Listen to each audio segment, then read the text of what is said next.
Assessment year 26-27 की ITR 3 filing start हो चुकी है और आज के सेशन में हम कॉम्प्रिहेंसिव वे में जानेंगे कंप्यूटेशन के साथ में किस तरीके से आपको ITR 3 इनकम टैक्स पोर्टल पर फाइल करनी होती है। हे गाइस, मैं हूं विवेक फ्रॉम फिनटेक्स प्रो, जहां पे हम बात करते हैं फाइनेंस एंड टैक्सेशन की।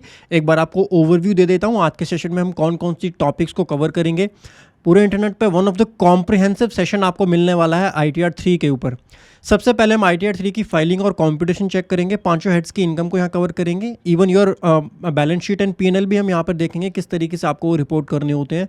रिजीम सिलेक्शन बहुत इंपॉर्टेंट होती है, ITR 3 में थोड़ी सी कॉम्प्लेक्स हो जाती है, उस पर भी चर्चा करेंगे। ऑडिट इन्फॉर्मेशन 44AB किस तरीके से फिल होती है ITR में वो समझेंगे। बुक्स ऑफ अकाउंट बनाना कब आपके लिए ज़रूरी है कब नहीं है उसको समझेंगे। Business nature correct business code किस तरीके से सेलेक्ट करना होता है आपको ITR में वो समझेंगे। देखिए ITR 3 one of the comprehensive return होती है एक इंडिविजुअल के लिए। उसके बाद 26 AS, AIS और TS का एनालिसिस, AIS में फीडबैक देना, बैलेंस शीट एंड P&L में कौन कौन सी चीज़ें आपको ध्यान रखनी है। डिविडेंड का एक इंपॉर्टेंट एरर आता है वो कैसे ठीक होगा उस पर भी चर्चा करेंगे। उसके अलावा शेयर मार्केट और कैपिटल गेन भी हम आज के सेशन में कवर करेंगे, जहां पर हम FNO का टर्नओवर कैसे कैलकुलेट होता है, FNO की रिपोर्टिंग कैसे होती है और FNO में इस बार चेंज भी आया है। FNO की रिपोर्टिंग में स्पेशली P&L में आपको रिपोर्ट करना होता है अलग से, उसको भी समझेंगे। इंट्राडे की रिपोर्टिंग भी हम समझेंगे। इसके अलावा जो कैपिटल गेन रिपोर्टिंग है वो भी हम सीखेंगे। शेयर मार्केट में कोई लॉस है, इंट्राडे FNO में कोई लॉस है, वो कैसे आपको अपनी नॉर्मल बिजनेस इनकम के साथ एडजस्ट करना होता है उस पर भी चर्चा करेंगे। डेप्रिसिएशन शेड्यूल जो है उसको भी हम सीखेंगे, किस तरीके से डेप्रिसिएशन शेड्यूल आपको फिल करना होता है ITR 3 के अंदर। इसके अलावा होम लोन, हाउस प्रॉपर्टी की इनकम को कैसे रिपोर्ट करना है वो सीखेंगे। क्लबिंग के प्रोविजंस, आपने अपनी वाइफ के नाम से FD करवाई है, बच्चों के नाम से FD करवाई है, तो उसका आप अपनी ITR में कैसे रिपोर्ट करेंगे और उसके TDS को कैसे क्लेम करेंगे वो क्लबिंग प्रोविजंस के अंदर आता है, उस पर भी चर्चा करेंगे। लॉस कैरी फॉरवर्ड और लॉस ब्रॉड फॉरवर्ड और लॉस की एडजस्टमेंट, कैसे लॉस कैरी फॉरवर्ड होता है, अगर पुराना कोई लॉस है तो वो ब्रॉड फॉरवर्ड किस तरीके से होकर के आएगा और करंट ईयर की इनकम से कैसे आपको वो एडजस्ट करवाना है। आई एम टेलिंग यू, खाली फीडिंग डेटा फीडिंग में नहीं सिखाता हूँ, अपने सेशंस में आपको टैक्स प्लानिंग भी सिखाऊंगा। कब आपको एक्चुअल में ज़रूरत है ब्रॉड फॉरवर्ड करने की, कब लॉस को आपको ब्रॉड फॉरवर्ड करने की ज़रूरत नहीं है, इन सभी डेटा पॉइंट्स को एनालिटिक्स के साथ, कंप्यूटेशन के साथ आपको समझाऊंगा किस तरीके से आप अच्छी टैक्स प्लानिंग करके यहाँ पर अपना टैक्स भी बचा सकते हैं। इसके अलावा एग्जम्प्ट इनकम जो आपकी होती है वो किस तरीके से आपको रिपोर्ट करनी है अपनी ITR के अंदर। आपको कोई PF का पैसा आपने विड्रॉ किया, LIC की मैच्योरिटी आपको मिली है। This is one of the comprehensive case study जो मैं YouTube पे देने वाला हूँ। शायद इससे पहले मैंने खुद अपने YouTube चैनल पर इतनी डिटेल वीडियो नहीं दी होगी। आप अगर लास्ट तक देखेंगे बहुत सारी चीज़ें आप सीख करके जाएंगे। चलिए गाइस, सेशन को स्टार्ट करते हैं। बट सेशन स्टार्ट करने से पहले अगर आप एक प्रोफेशनल हैं, टैक्स प्रोफेशनल हैं, चार्टर्ड अकाउंटेंट हैं, CA स्टूडेंट हैं, अकाउंटेंट हैं और ITR को सीखना चाहते हैं तो हमारे कोर्सेज में वो अपडेट हो चुकी है। डिस्क्रिप्शन में लिंक का ज़रूर चेक कीजिएगा। एंड अगर आप एक टैक्स पेयर हैं और अपनी ITR से जुड़े हुए डाउट्स पूछना चाहते हैं, क्वेरी पूछना चाहते हैं या फिर अपनी ITR फाइल करवाना चाहते हैं तो डिस्क्रिप्शन में हमारा कॉन्टैक्ट डिटेल दी हुई है, हमसे आप कनेक्ट कर सकते हैं।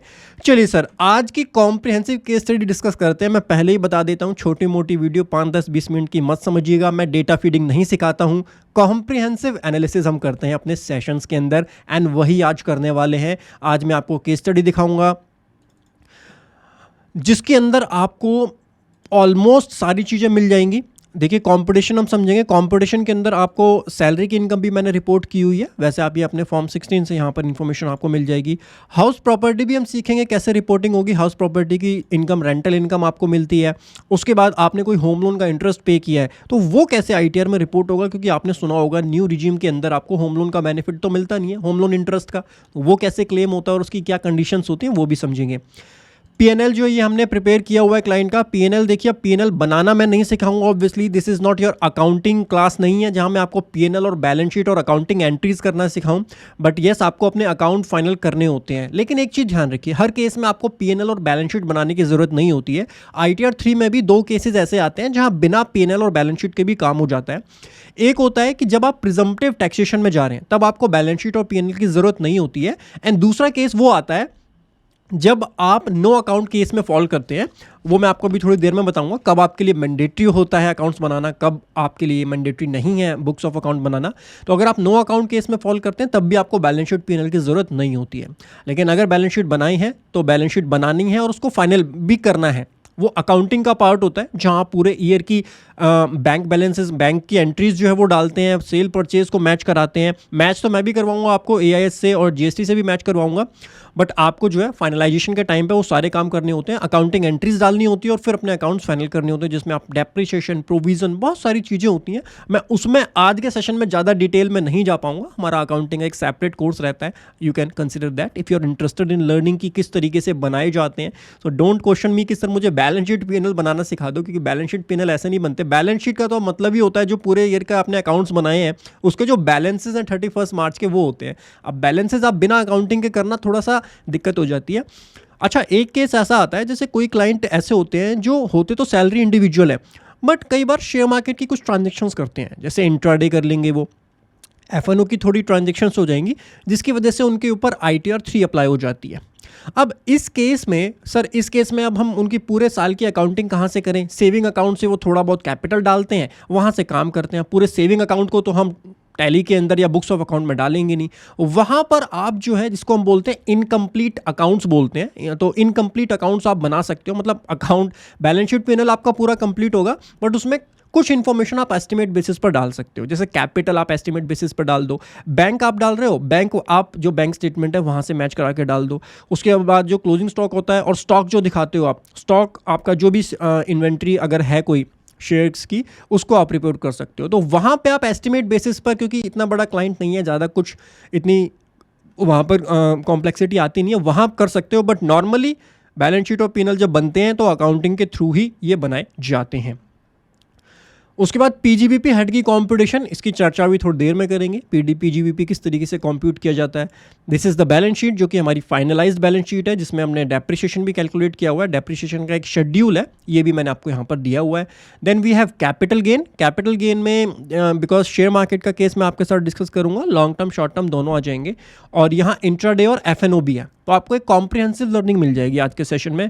प्लस अदर सोर्सेज में हमारी saving account interest, FD interest है, डिविडेंड भी है। डिविडेंड की एक एरर भी आती है जो कि आज के सेशन में मैं आपको बताऊंगा। देन क्लबिंग के प्रोविजंस भी होते हैं। अब क्लबिंग के प्रोविजंस बहुत सारे टैक्स पेयर इंडिया में इग्नोर करते हैं। देखिए होता क्या है, कई सारे टैक्स पेयर क्या करते हैं, अपने स्पाउस के नाम से FD करवाते हैं। जैसे मैंने अपने वाइफ के नाम FD करवाई, या मेरा एक बेबी, और बेबी के नाम पे बहुत कॉमन है कि बेबी के नाम पे चलो बेबी हो गया, एक इसके नाम से FD करवा देते हैं 20 लाख की डाल के, 5 लाख की, 10 लाख की, जो जैसा भी है। अब FD आपने अपने बेबी के नाम पे करवा दी, उस पर जो इंटरेस्ट मिल रहा है वो पेरेंट्स के हैंड पे टैक्सेबल होता है, जिसकी हायर इनकम होती है। ये रूल होता है जब आप बेबी के नाम से FD करवाते हो, चिल्ड्रन के नाम से FD कराते हो। और दूसरा केस होता है कि जब आप अपने स्पाउस के नाम से FD करवा रहे हो, तो उस पर जो इंटरेस्ट मिल रहा है वो भी आपके हैंड पर टैक्सेबल होता है।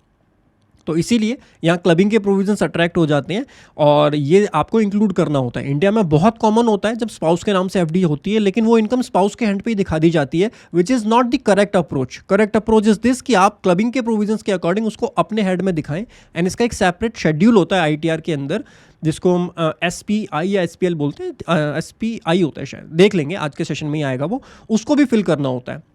सो ये एक इंपॉर्टेंट चीज़ होती है जो टैक्स पेयर्स को ज़रूर ध्यान रखनी होती है। एंड अपार्ट फ्रॉम दिस, इसके बाद अगर कुछ लॉसेस होते हैं तो उसकी एडजस्टमेंट कैसे होगी वो हम ITR फाइलिंग पे डायरेक्टली सीखेंगे। चलिए ITR फाइलिंग की तरफ चलते हैं, तो इनकम टैक्स पोर्टल पर चलते हैं, लॉगिन करते हैं और ITR फाइलिंग को स्टार्ट करते हैं। साथ के साथ में आपको कंप्यूटेशन मैंने ऑलरेडी की हुई है, मैं आपको कंप्यूटेशन में किस तरीके से वैल्यूज आई वो भी समझाता हुआ चलूंगा। चलिए सर, इनकम टैक्स पोर्टल पर सबसे पहले आपको लॉगिन करना है अपने पैन नंबर से। यहाँ पे करंट असेसमेंट ईयर 26-27 ऑनलाइन पे आप सेलेक्ट करेंगे, कंटिन्यू पे क्लिक करेंगे, स्टार्ट न्यू फाइलिंग पे हम क्लिक करेंगे। एज अ इंडिविजुअल यहाँ पे हम प्रोसीड करेंगे। ITR कौन सा फॉर्म है यहाँ से आप सेलेक्ट करना चाहते हैं, ITR 3 हम आज सीखेंगे। प्रोसीड पर करना है, लेट्स गेट स्टार्टेड पे आपको क्लिक करना है। उसके बाद आपके ऑप्शन देगा कि किस कैटेगरी में आप फॉल करते हो। तो हमारा केस फर्स्ट कैटेगरी में फॉल करता है। हमारी जो टोटल इनकम है वो मोर देन बेसिक एग्जिम्पशन लिमिट है। कंटिन्यू पे आप क्लिक करेंगे, आपके शेड्यूल्स आ जाएंगे। मैं एक बार ब्रीफली गाइड कर देता हूँ शेड्यूल किस तरीके से होते हैं। जनरल इन्फॉर्मेशन मैंडेटरी होती है। पार्ट ए जो होता है बेसिकली ये पोर्टुगीज सिविल कोड जो गोवा के सिटीजन्स होते हैं उनके ऊपर यहाँ पर अप्लाई होता है। इनकम की बात करें, यहाँ सैलरी की इनकम आती है। इनकम के अंदर सैलरी इनकम मैं आपको रिपोर्ट करना सिखाऊंगा। तो और उसके बाद हाउस प्रॉपर्टी भी हम सीखेंगे, कैपिटल गेन भी सीखेंगे, सेक्शन 112A भी सीखेंगे। VDA मैं आज कवर नहीं कर रहा हूँ, VDA के लिए आप मेरी सेपरेट सेशन देख सकते हैं, या आपने अगर कोर्स लिया हुआ है तो कोर्स में मैंने डिटेल में crypto currency, NFT, non fungible tokens, ये सब मैंने कोर्स के अंदर कवर किए, वहाँ से आप रेफर कीजिएगा। अदर सोर्सेज हम कवर करेंगे। SPI शेड्यूल होता है जो मैं आपको बता रहा था, स्पेसिफाइड पर्सन की जो इनकम है वो आपके हैंड पर जो इंक्लूड होती है, और ये हम कवर करेंगे आज, क्योंकि बहुत सारे इवन टैक्स पेयर क्या प्रोफेशनल्स भी इसको इग्नोर कर देते हैं। और इंडिया में बहुत कॉमन है, जब हम स्पाउस के नाम से जो है FD करवाते हैं या बच्चों के नाम से FD कराते हैं तो उसका इंटरेस्ट हमको यहाँ पर पेरेंट्स के हैंड पर ही टैक्सेबल करना होता है।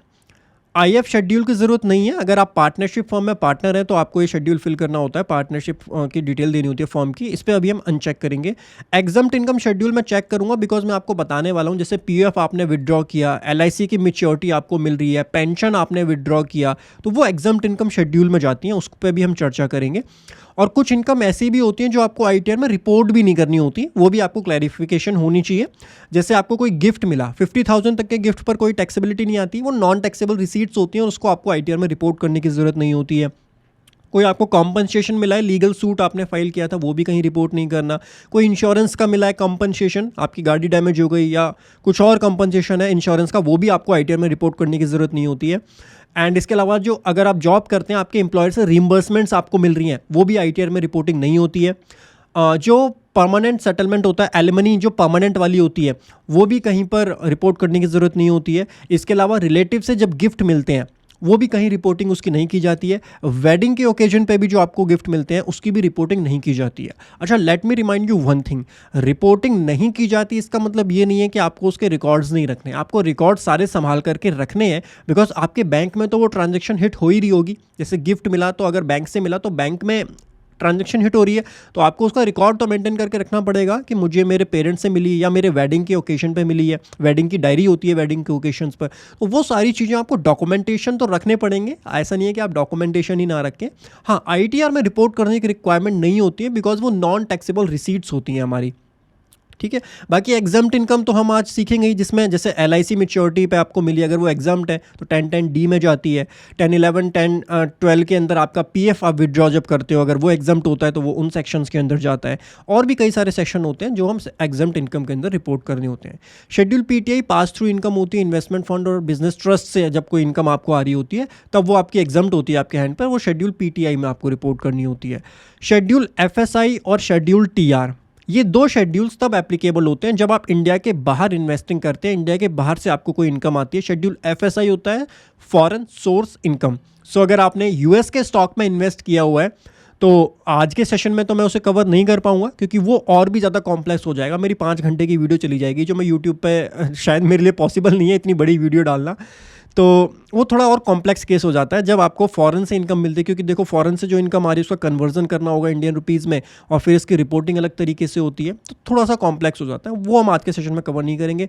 शेड्यूल TR जो होता है ये एक्चुअली टैक्स रिलीफ के लिए होता है। जब आपको इंडिया के बाहर से इनकम मिलती है तो बाहर से आपको विद होल्डिंग टैक्स डिडक्ट होता है और इंडिया में फिर दोबारा से उस पर टैक्स देना है। तो इंडिया का उस कंट्री के साथ अगर DTAA होता है, डबल टैक्सेशन अवॉइडेंस एग्रीमेंट, तो उस केस में आपको रिलीफ प्रोवाइड किया जाता है। वो TR की हेल्प से हम करते हैं। TR के साथ एक फॉर्म 67 भी अटैच होता है जो फाइल करना होता है, इसीलिए थोड़ा कॉम्प्लेक्स होता है। इसीलिए मैं इस वाले पार्ट को कवर नहीं करूंगा जहां फॉरेन से आपको इनकम मिल रही है। बट मेक श्योर कीजिए आपके क्लाइंट को अगर आती है तो आप ये सारे शेड्यूल्स भी सेलेक्ट करके फिल ज़रूर करें, क्योंकि यहाँ पेनल्टी बहुत हार्श होती है। एक और शेड्यूल आएगा, शेड्यूल FA, जो कि आगे आएगा, वो भी इसके साथ ही फिल किया जाता है।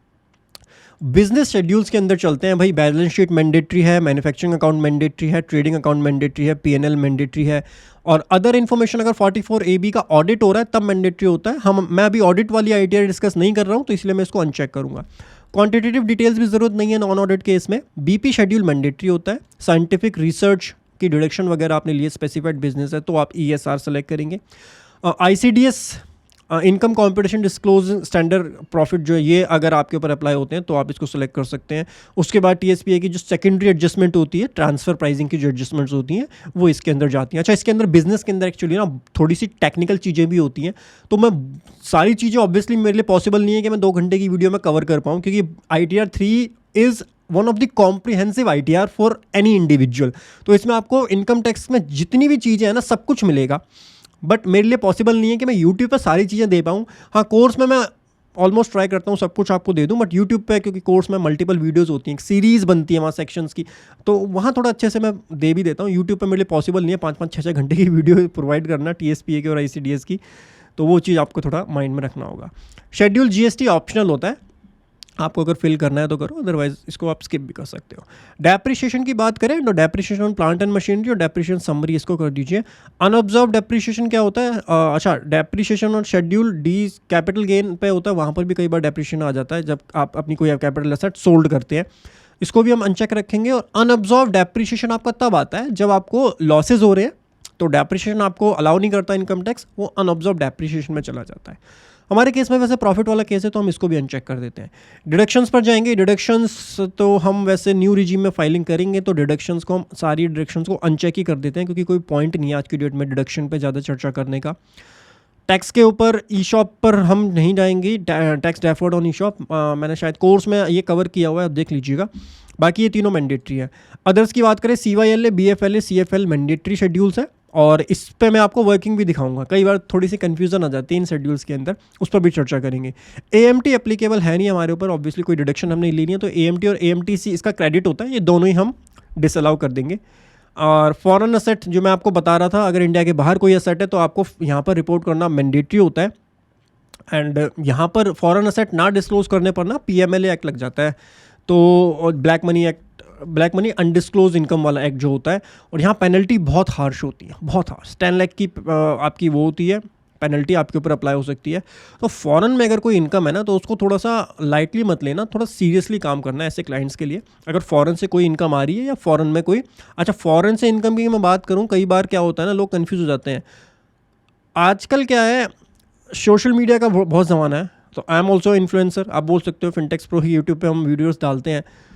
यूट्यूब से कोई भी इनकम आ रही है, मेटा से कोई भी इनकम आ रही है आपको, जो इंस्टा और फेसबुक दोनों कवर हो जाते हैं, ट्विटर से कोई भी इनकम आ रही है, ये सारी इनकम आपकी शेड्यूल FSI के अंदर जाती है, बिकॉज ये सारी इनकम फॉरेन से आ रही है। आई हैव ऑब्जर्व कि इन केसेस में भी कई बार लोग ITR 4 फाइल करते हैं, जो कि ब्लंडर है, बिकॉज फॉरेन सोर्स इनकम आप रिपोर्ट नहीं कर रहे। आपके बैंक में जो हिट हो रही है वो USD हिट हो रहा है, बट आप अपनी ITR में उसको ITR 4 फाइल कर रहे हो। ITR 4 में तो ये शेड्यूल्स ही नहीं आते हैं। सो थोड़ा सा ध्यान रखना, अगर फॉरेन से कोई भी इनकम आ रही है, then FSI schedule is mandatory for you. तो ये चीज़ आपको ध्यान रखनी है। और शेड्यूल FA भी यहाँ पर मैंडेटरी हो जाता है, FA में भी आपको उसकी इन्फॉर्मेशन देनी होती है। नेवरदलेस मैं फॉरेन का आज के सेशन में कवर नहीं कर रहा हूँ, हम कंटिन्यू करते हैं अपने टॉपिक पर। जनरल इन्फॉर्मेशन में जाना है, पर्सनल इन्फॉर्मेशन में आप अपनी इन्फॉर्मेशन चेक कीजिए, कॉन्टैक्ट डिटेल चेक कीजिए। अच्छा, कॉन्टैक्ट डिटेल में ना एक सेकेंडरी एड्रेस आ रहा होगा, एडिट करके सेकेंडरी एड्रेस पर येस कर दीजिएगा, अदरवाइज वो लास्ट में फिर आपको एरर देगा। उसके बाद फाइलिंग स्टेटस में जाएंगे, due date for filing return of income. So business and profession वाले टैक्स पेयर के लिए ITR फाइलिंग की ड्यू डेट को एक्सटेंड कर दिया गया है। 31 जुलाई जो पहले होती थी उसको एक्सटेंड करके अब 31 अगस्त जो है वो यहाँ पर कर दिया गया है, यानी मोटा मोटा 1 मंथ का एक्सटेंशन आपको यहाँ मिल गया है। 31 अक्टूबर जो होती है वो टैक्स ऑडिट वाले टैक्स पेयर्स के लिए होती है, एंड अगर TP का ऑडिट आपका होता है तो ITR की ड्यू डेट 30 नवंबर आपके लिए होती है। तो 31 अगस्त हम सेलेक्ट करते हैं। Filing under section 139(1), that is before due date हम फाइल करना सीख रहे हैं।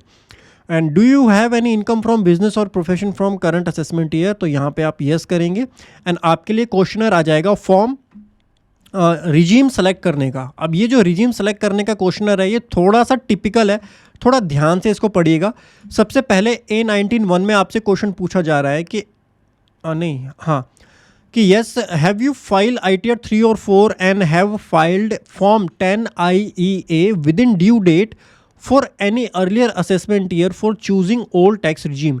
क्या आपने पिछले ईयर्स में फॉर्म 10 ITR 3 और 4 फाइल की थी और उसमें फॉर्म 10 IEA फाइल किया था, मतलब आपने न्यू रिजीम से ऑप्ट आउट होके ओल्ड रिजीम को चूज किया था?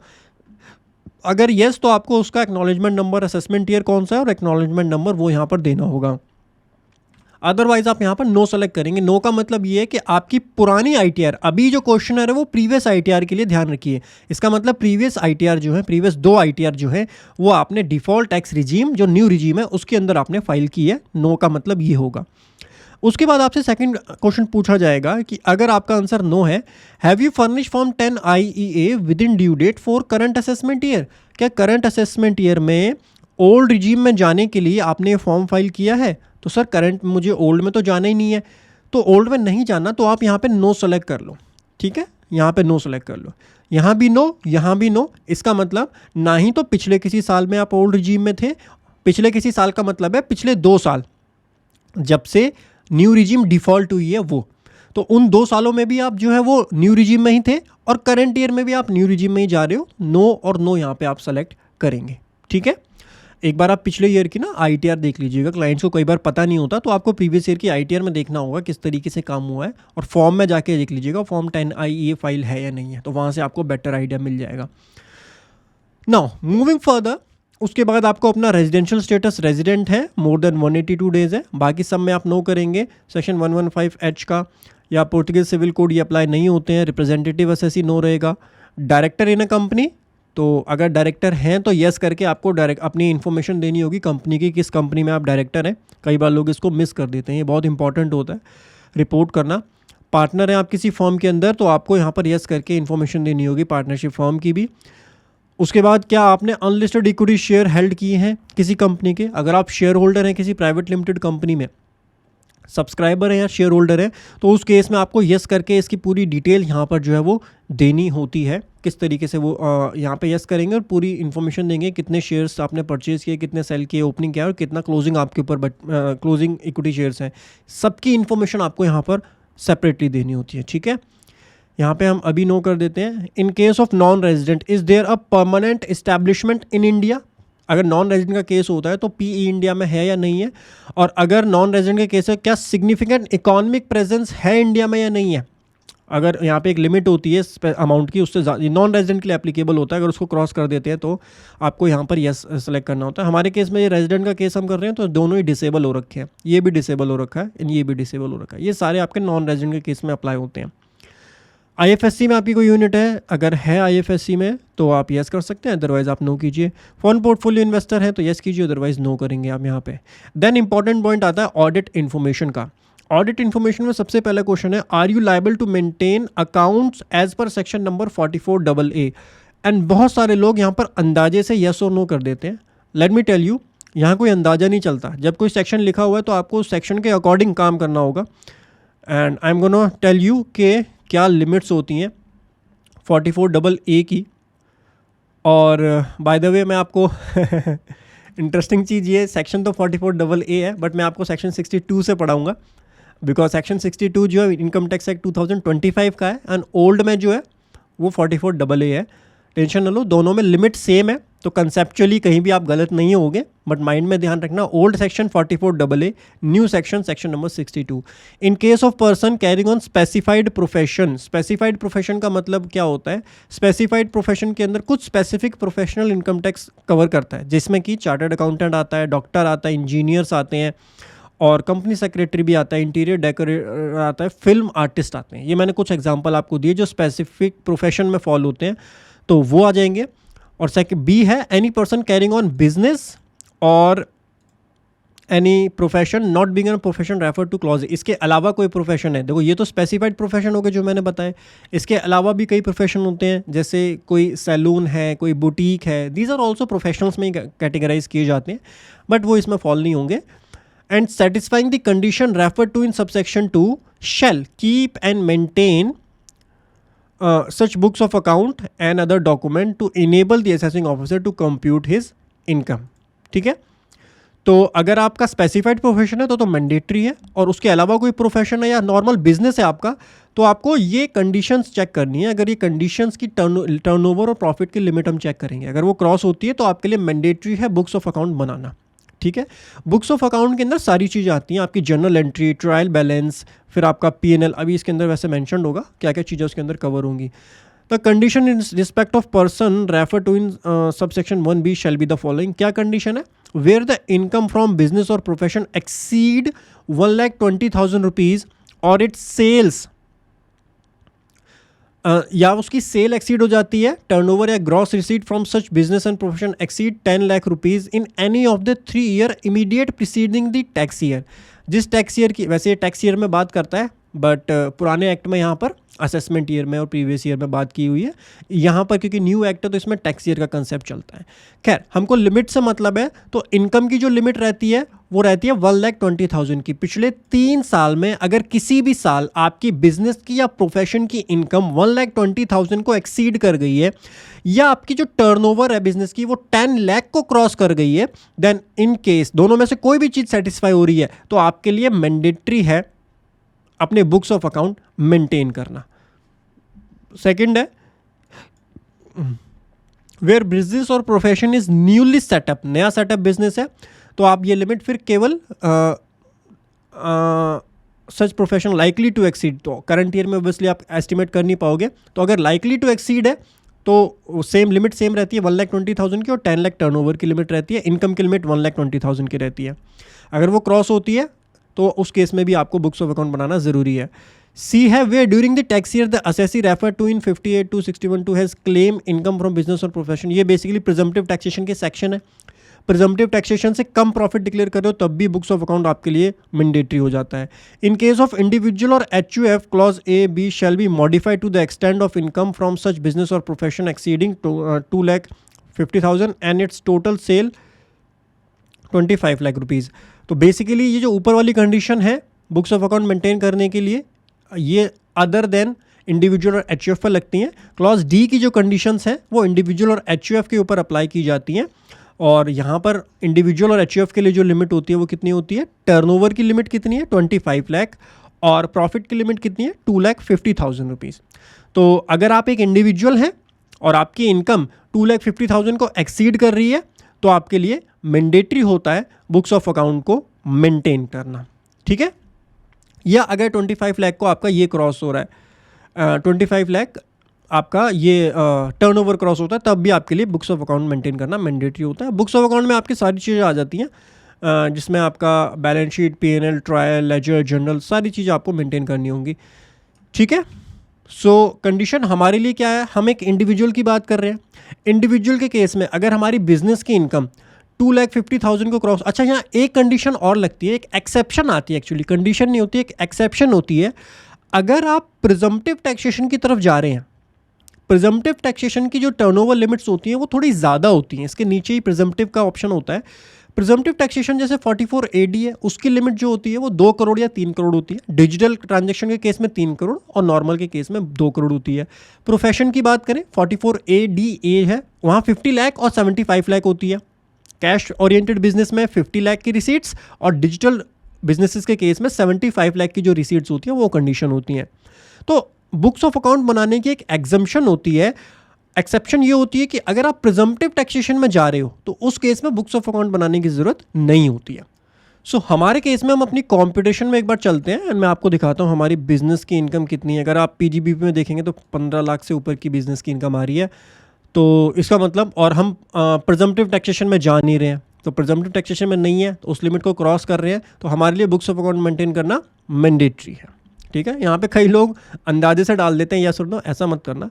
देखो नो आप कब डाल सकते हो, जैसे मैंने आपको शेयर मार्केट वाला कोई क्लाइंट आया जिसकी FNO की इनकम आ रही है, या FNO में लॉस आ रहा है, उसका इंटरडे में भी लॉस आ रहा है, या इनकम आ भी रही है तो 2.5 लाख से कम है, बहुत थोड़ी बहुत इनकम है।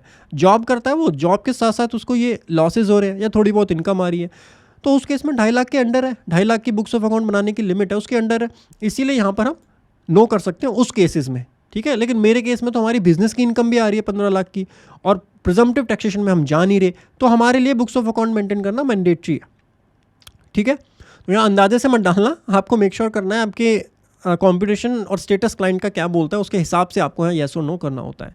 नेक्स्ट क्वेश्चन A2 वाला होता है, whether assessee is declaring income only under section 44A। अगर ये प्रिजम्पटिव टैक्सेशन के सारे सेक्शन है, अगर आप प्रिजम्पटिव टैक्सेशन में जा रहे हैं तो आपको बुक्स ऑफ अकाउंट बनाने की जरूरत नहीं होती है, तब भी आप यहाँ नो कर सकते हो, ठीक है। बट हम ऑब्वियसली प्रिजम्पटिव टैक्सेशन में नहीं फाइल करेंगे, वो तो सिंपल सा केस हो गया, वो तो आप ITR 4 वाली वीडियो देख लेना, उसके लिए ITR 3 क्यों फाइल करनी है, ओके। अच्छा, कई बार ITR 3 इसलिए फाइल करनी होती है हमको, जैसे कैपिटल गेन की कोई इनकम है, प्रिजम्पटिव टैक्सेशन में भी जाना है और कैपिटल गेन की इनकम भी है आपकी। अब कैपिटल गेन इनकम ITR 4 में थोड़ी डालोगे, तब आप ITR 3 में फिर प्रिजम्पटिव टैक्सेशन में जाके और कैपिटल गेन को फाइल कर सकते हो, तो इसलिए यहाँ पर देना जरूर। ITR 3 देखो एक ऐसी रिटर्न होती है ना जिसमें आपको सब कुछ मिलेगा, जो भी छोटे छोटे ITR आप फाइल करते हो, 4 है, 1 है, ITR 1 और 4 कोई ITR नहीं होती, वो तो आजकल लोग खुद फाइल कर लेते हैं, उसकी तो प्रैक्टिस मानता भी नहीं हूँ। प्रैक्टिस आपको करनी है तो 2 और 3 में करो, ये एक्चुअल में फाइल करने लायक होती हैं, जहाँ थोड़ा दिमाग लगाना होता है सही से काम करने के लिए। देन नेक्स्ट क्वेश्चन है, please select the range of total sale turnover, आप सेलेक्ट कीजिए। इस बार ये क्वेश्चन है इन्होंने बहुत अच्छा कर दिया, मज़ा आ गया मुझे।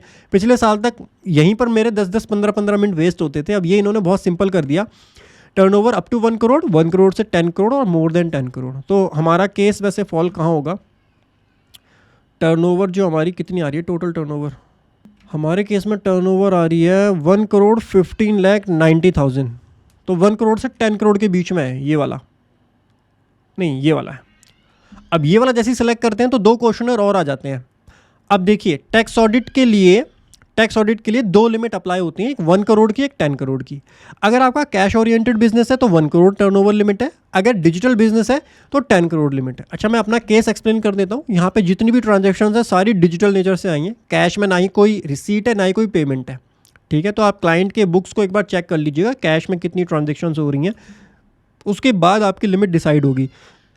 हमारे लिए 10 करोड़ की लिमिट अप्लाई होगी, बट हमको यहाँ पर बताना होगा इनकम टैक्स डिपार्टमेंट को कि हमारी कैश रिसीट कितनी है और कैश में पेमेंट कितनी है। तो पहला क्वेश्चन है, if more than 1 crore and up to 10 crore is selected, please select the percentage of amount. यहाँ देखिए, percentage of amount receive in cash out of the aggregate during the previous year. अगर आपका परसेंटेज मोर देन 5% है तो you are liable for tax audit under section 44AB। पिछले साल तक ये क्वेश्चन इन्होंने इतना कॉम्प्लेक्स करके पूछा हुआ था कि 2 बार तो मुझे पढ़ के समझना होता था कि भाई मैं गलत सेलेक्ट ना कर दूं। यहाँ पर इस बार इन्होंने कॉम्प्लेक्सिटी खत्म कर दी है। अगर कैश आपका मोर देन 5% है ये तो ऑडिट होगा। ये कैश के बारे में पूछ रहा है, बस कैश माइंड में रखो, कैश के बारे में पूछ रहा है। और कैश अप टू 5% है तो 10 करोड़ की लिमिट लगेगी। अगर कैश मोर देन 5 करोड़ है तो 1 करोड़ की लिमिट लगेगी, ठीक है। हमारा अप टू 5% है। सेम कैश ये था कैश रिसीव वाला, यानी आपकी रिसीविंग से जुड़ा हुआ। इसी तरीके से पेमेंट के लिए भी देखना होता है, तो पेमेंट भी अप टू 5% होनी चाहिए कैश की। दोनों में अप टू 5% कर दोगे तो आपके लिए टैक्स ऑडिट की टर्नओवर लिमिट 10 करोड़ हो जाएगी, ठीक है। और कहीं पर भी मोर देन 5% कर दिया तो टैक्स ऑडिट की टर्नओवर लिमिट 1 करोड़ आ जाएगी आपकी। ये चीज़ बहुत ध्यान से सेलेक्ट करना आप। नेक्स्ट है, are you liable for tax audit under section 44AB? क्या 44AB में आप टैक्स ऑडिट के लिए लाइबल हो? और इसके अलावा भी और कंडीशंस होती हैं टैक्स ऑडिट की। अगर आप लाइबल हो तो आप येस करो, अदरवाइज आप नो करो। Please select correct due date. अच्छा, मैंने ड्यू डेट वाली सेलेक्ट की है ना, नॉन ऑडिट वाली, इसीलिए वो एरर दे रहा है। यहाँ पे हम नो करेंगे, ठीक है। अदरवाइज आपको येस करके फिर अपने सीए की इन्फॉर्मेशन देनी होती है, मेंबरशिप नंबर वगैरह, फर्म का रजिस्ट्रेशन नंबर, वो डिटेल्स देनी होती हैं यहाँ पर। और बेसिकली जब ऑडिट टार रिपोर्ट, टैक्स ऑडिट रिपोर्ट जब फाइल होती है उसके बाद हम फिर ITR 3 की तरफ जाते हैं उस टैक्स पेयर के लिए। उसके बाद ये TP रिपोर्ट के लिए इस पर हम नो करेंगे। देन आ जाता है nature of business. Nature of business भी थोड़ा इंपॉर्टेंट है, चर्चा करेंगे, क्योंकि नेचर ऑफ बिजनेस में कई बार क्या होता है, लोग सही से रिपोर्ट नहीं करते हैं। मैंने ऐसे केसेस भी देखे हैं जहाँ पे लोग बोलते हैं सर ITR यू फाइल कर दें, नेचर ऑफ बिजनेस बदलना है। मैंने कहा ऐसा क्या हो गया, नेचर ऑफ बिजनेस क्यों बदलना है? कि सर वो स्क्रूटनी में केस आ गया था, उसमें हमने बताया नहीं कि हमारा बिजनेस क्या है। तो सही बिजनेस कोड सेलेक्ट करना और नेचर ऑफ बिजनेस को मेंशन करना भी बहुत इंपॉर्टेंट रिक्वायरमेंट होती है। अच्छा, बिजनेस कोड सर मिलेंगे कहाँ से? मैं आपको वैसे बाय द वे प्रोवाइड कर दूंगा बिजनेस कोड, फिर भी अगर आपके पास नहीं है तो मैं आपको दिखा देता हूँ। अभी बिजनेस कोड हमने यहाँ पर ओपन किया हुआ है। These are the business code. आज की हमारी जो केस स्टडी है वहाँ हम इंट्राडे FNO भी लेंगे, जो कि बिजनेस के अंदर आते हैं, और वो भी आपको अपनी बिजनेस डिस्क्रिप्शन में दिखाने होते हैं। ये बहुत छोटी छोटी चीज़ें होती हैं। हम हर साल हज़ारों ITR 3 करता हूँ मैं, ITR 2 भी नहीं करता, ITR 3 मैं खुद करता हूँ। तो छोटी छोटी चीज़ें जो होती हैं वो मैं ध्यान रखता हूँ किस तरीके से काम करना है, ठीक है। तो ये पूरा फॉर्म ऑलमोस्ट सेम ही है, थोड़ी बहुत चेंजेस हैं इसमें जो मैं आपको आज के सेशन में बताऊँगा। अब यहाँ से सेलेक्ट कैसे करें, कैसे सर्च करें सर?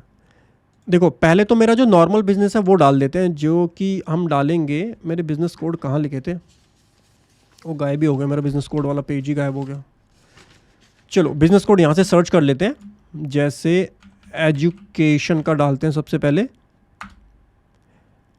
एजुकेशन में एजुकेशन सर्विसेज आ गया, इसमें 17007 अदर एजुकेशन सर्विस, तो 17007, ठीक है।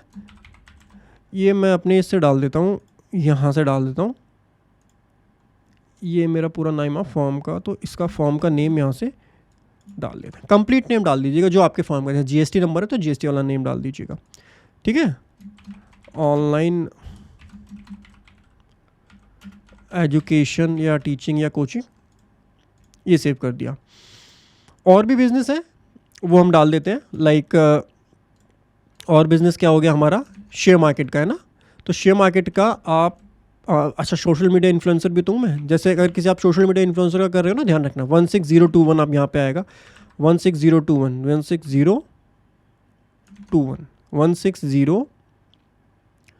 16021 ये रहा सोशल मीडिया इन्फ्लुएंसर। किस नेम से कर रहे हो? जैसे हमारा सोशल मीडिया फिनटेक्स प्रो से चल रहा है तो फिनटेक्स प्रो। अच्छा एक चीज़ ध्यान रखना, सोशल मीडिया इन्फ्लुएंसर की अगर इंडिया के बाहर से कोई भी इनकम आ रही है, सोशल मीडिया इन्फ्लुएंसर को दो तरीके की जनरली इनकम आती है। इंडिया से जो इनकम आती है वो स्पॉन्सरशिप की इनकम आती है, ठीक है, जो वो प्रमोशन करते हैं। इंडिया के बाहर से आती है जिस प्लेटफॉर्म पे हम काम करते हैं, जैसे आप यूट्यूब पे वीडियो देख रहे हो तो यूट्यूब हमको पेमेंट करता है, वो बाहर से आती है। मैं अपनी ITR भी जब फाइल करता हूँ, schedule FSI schedule FA file करता हूँ, टैक्स रिलीफ हमारे में होता नहीं है तो टैक्स रिलीफ की ज़रूरत नहीं, क्योंकि विद होल्डिंग टैक्स हमारा कटता नहीं है एक्चुअली।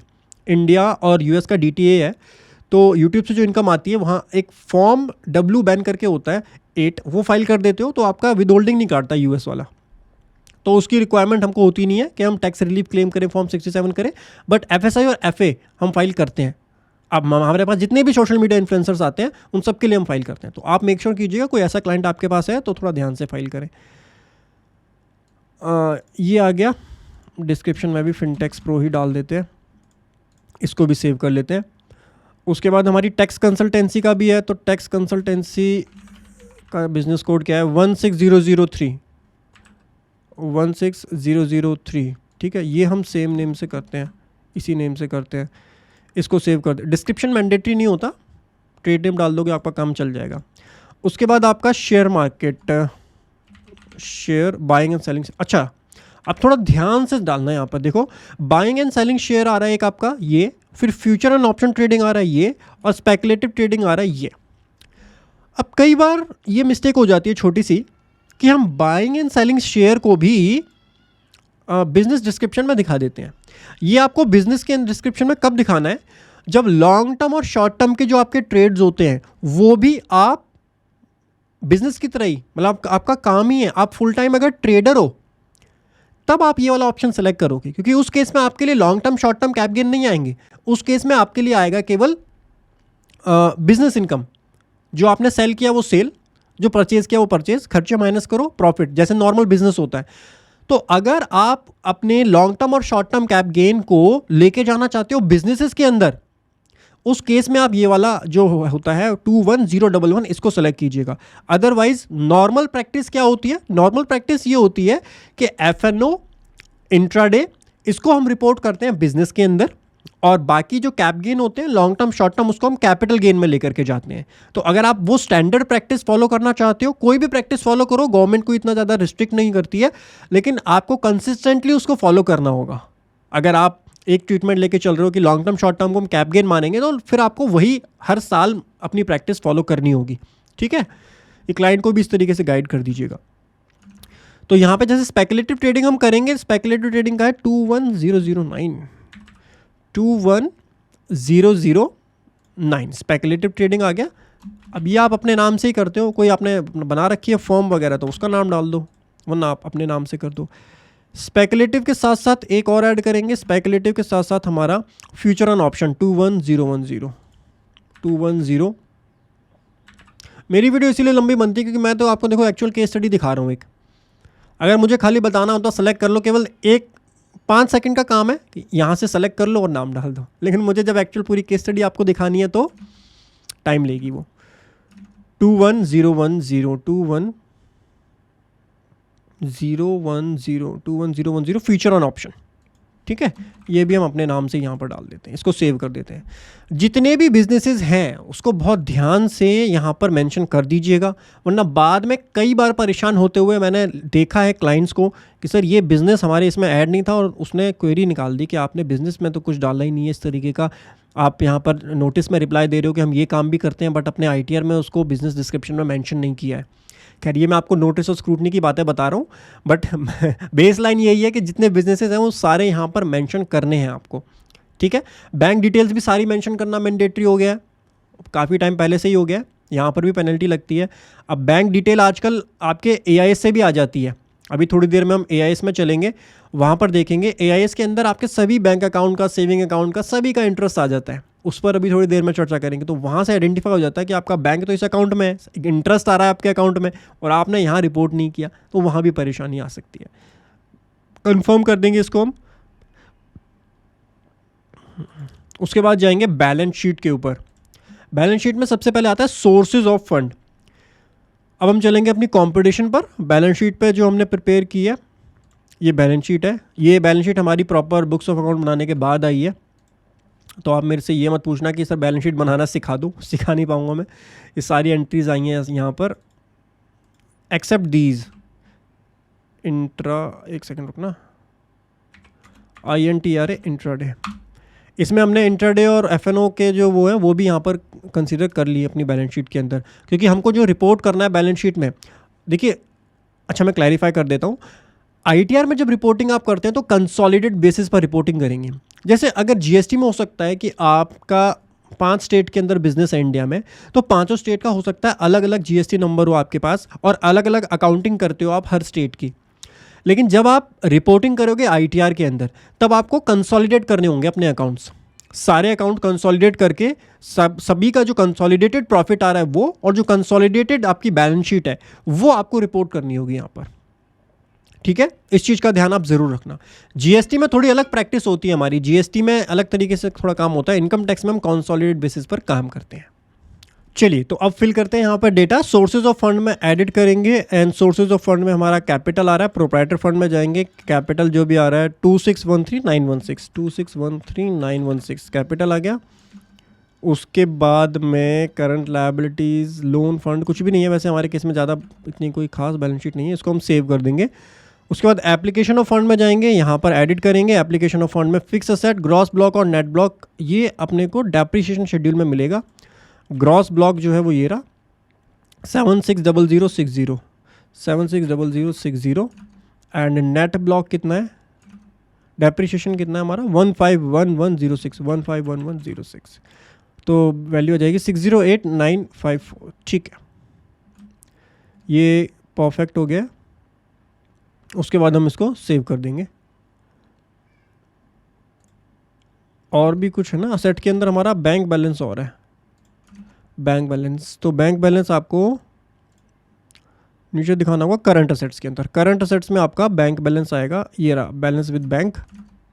कितना है बैलेंस विद बैंक, 20,32,706, 20,32,706। ये आपको आपके बैंक से मैच होना चाहिए, जितने भी बैंक है सभी का टोटल होना है ये, जितने करंट अकाउंट है बिजनेस से जुड़े हुए जितने अकाउंट्स हैं, 20,32,706। ये हो गया, ये हो गया। फिर आपकी करंट लायबिलिटी भी आ रही है ना, लायबिलिटीज़ को, ये करंट लायबिलिटी को सनरी क्रेडिटर्स के अंदर आप डाल सकते हैं। कितना आ रहा है 27744, 27744।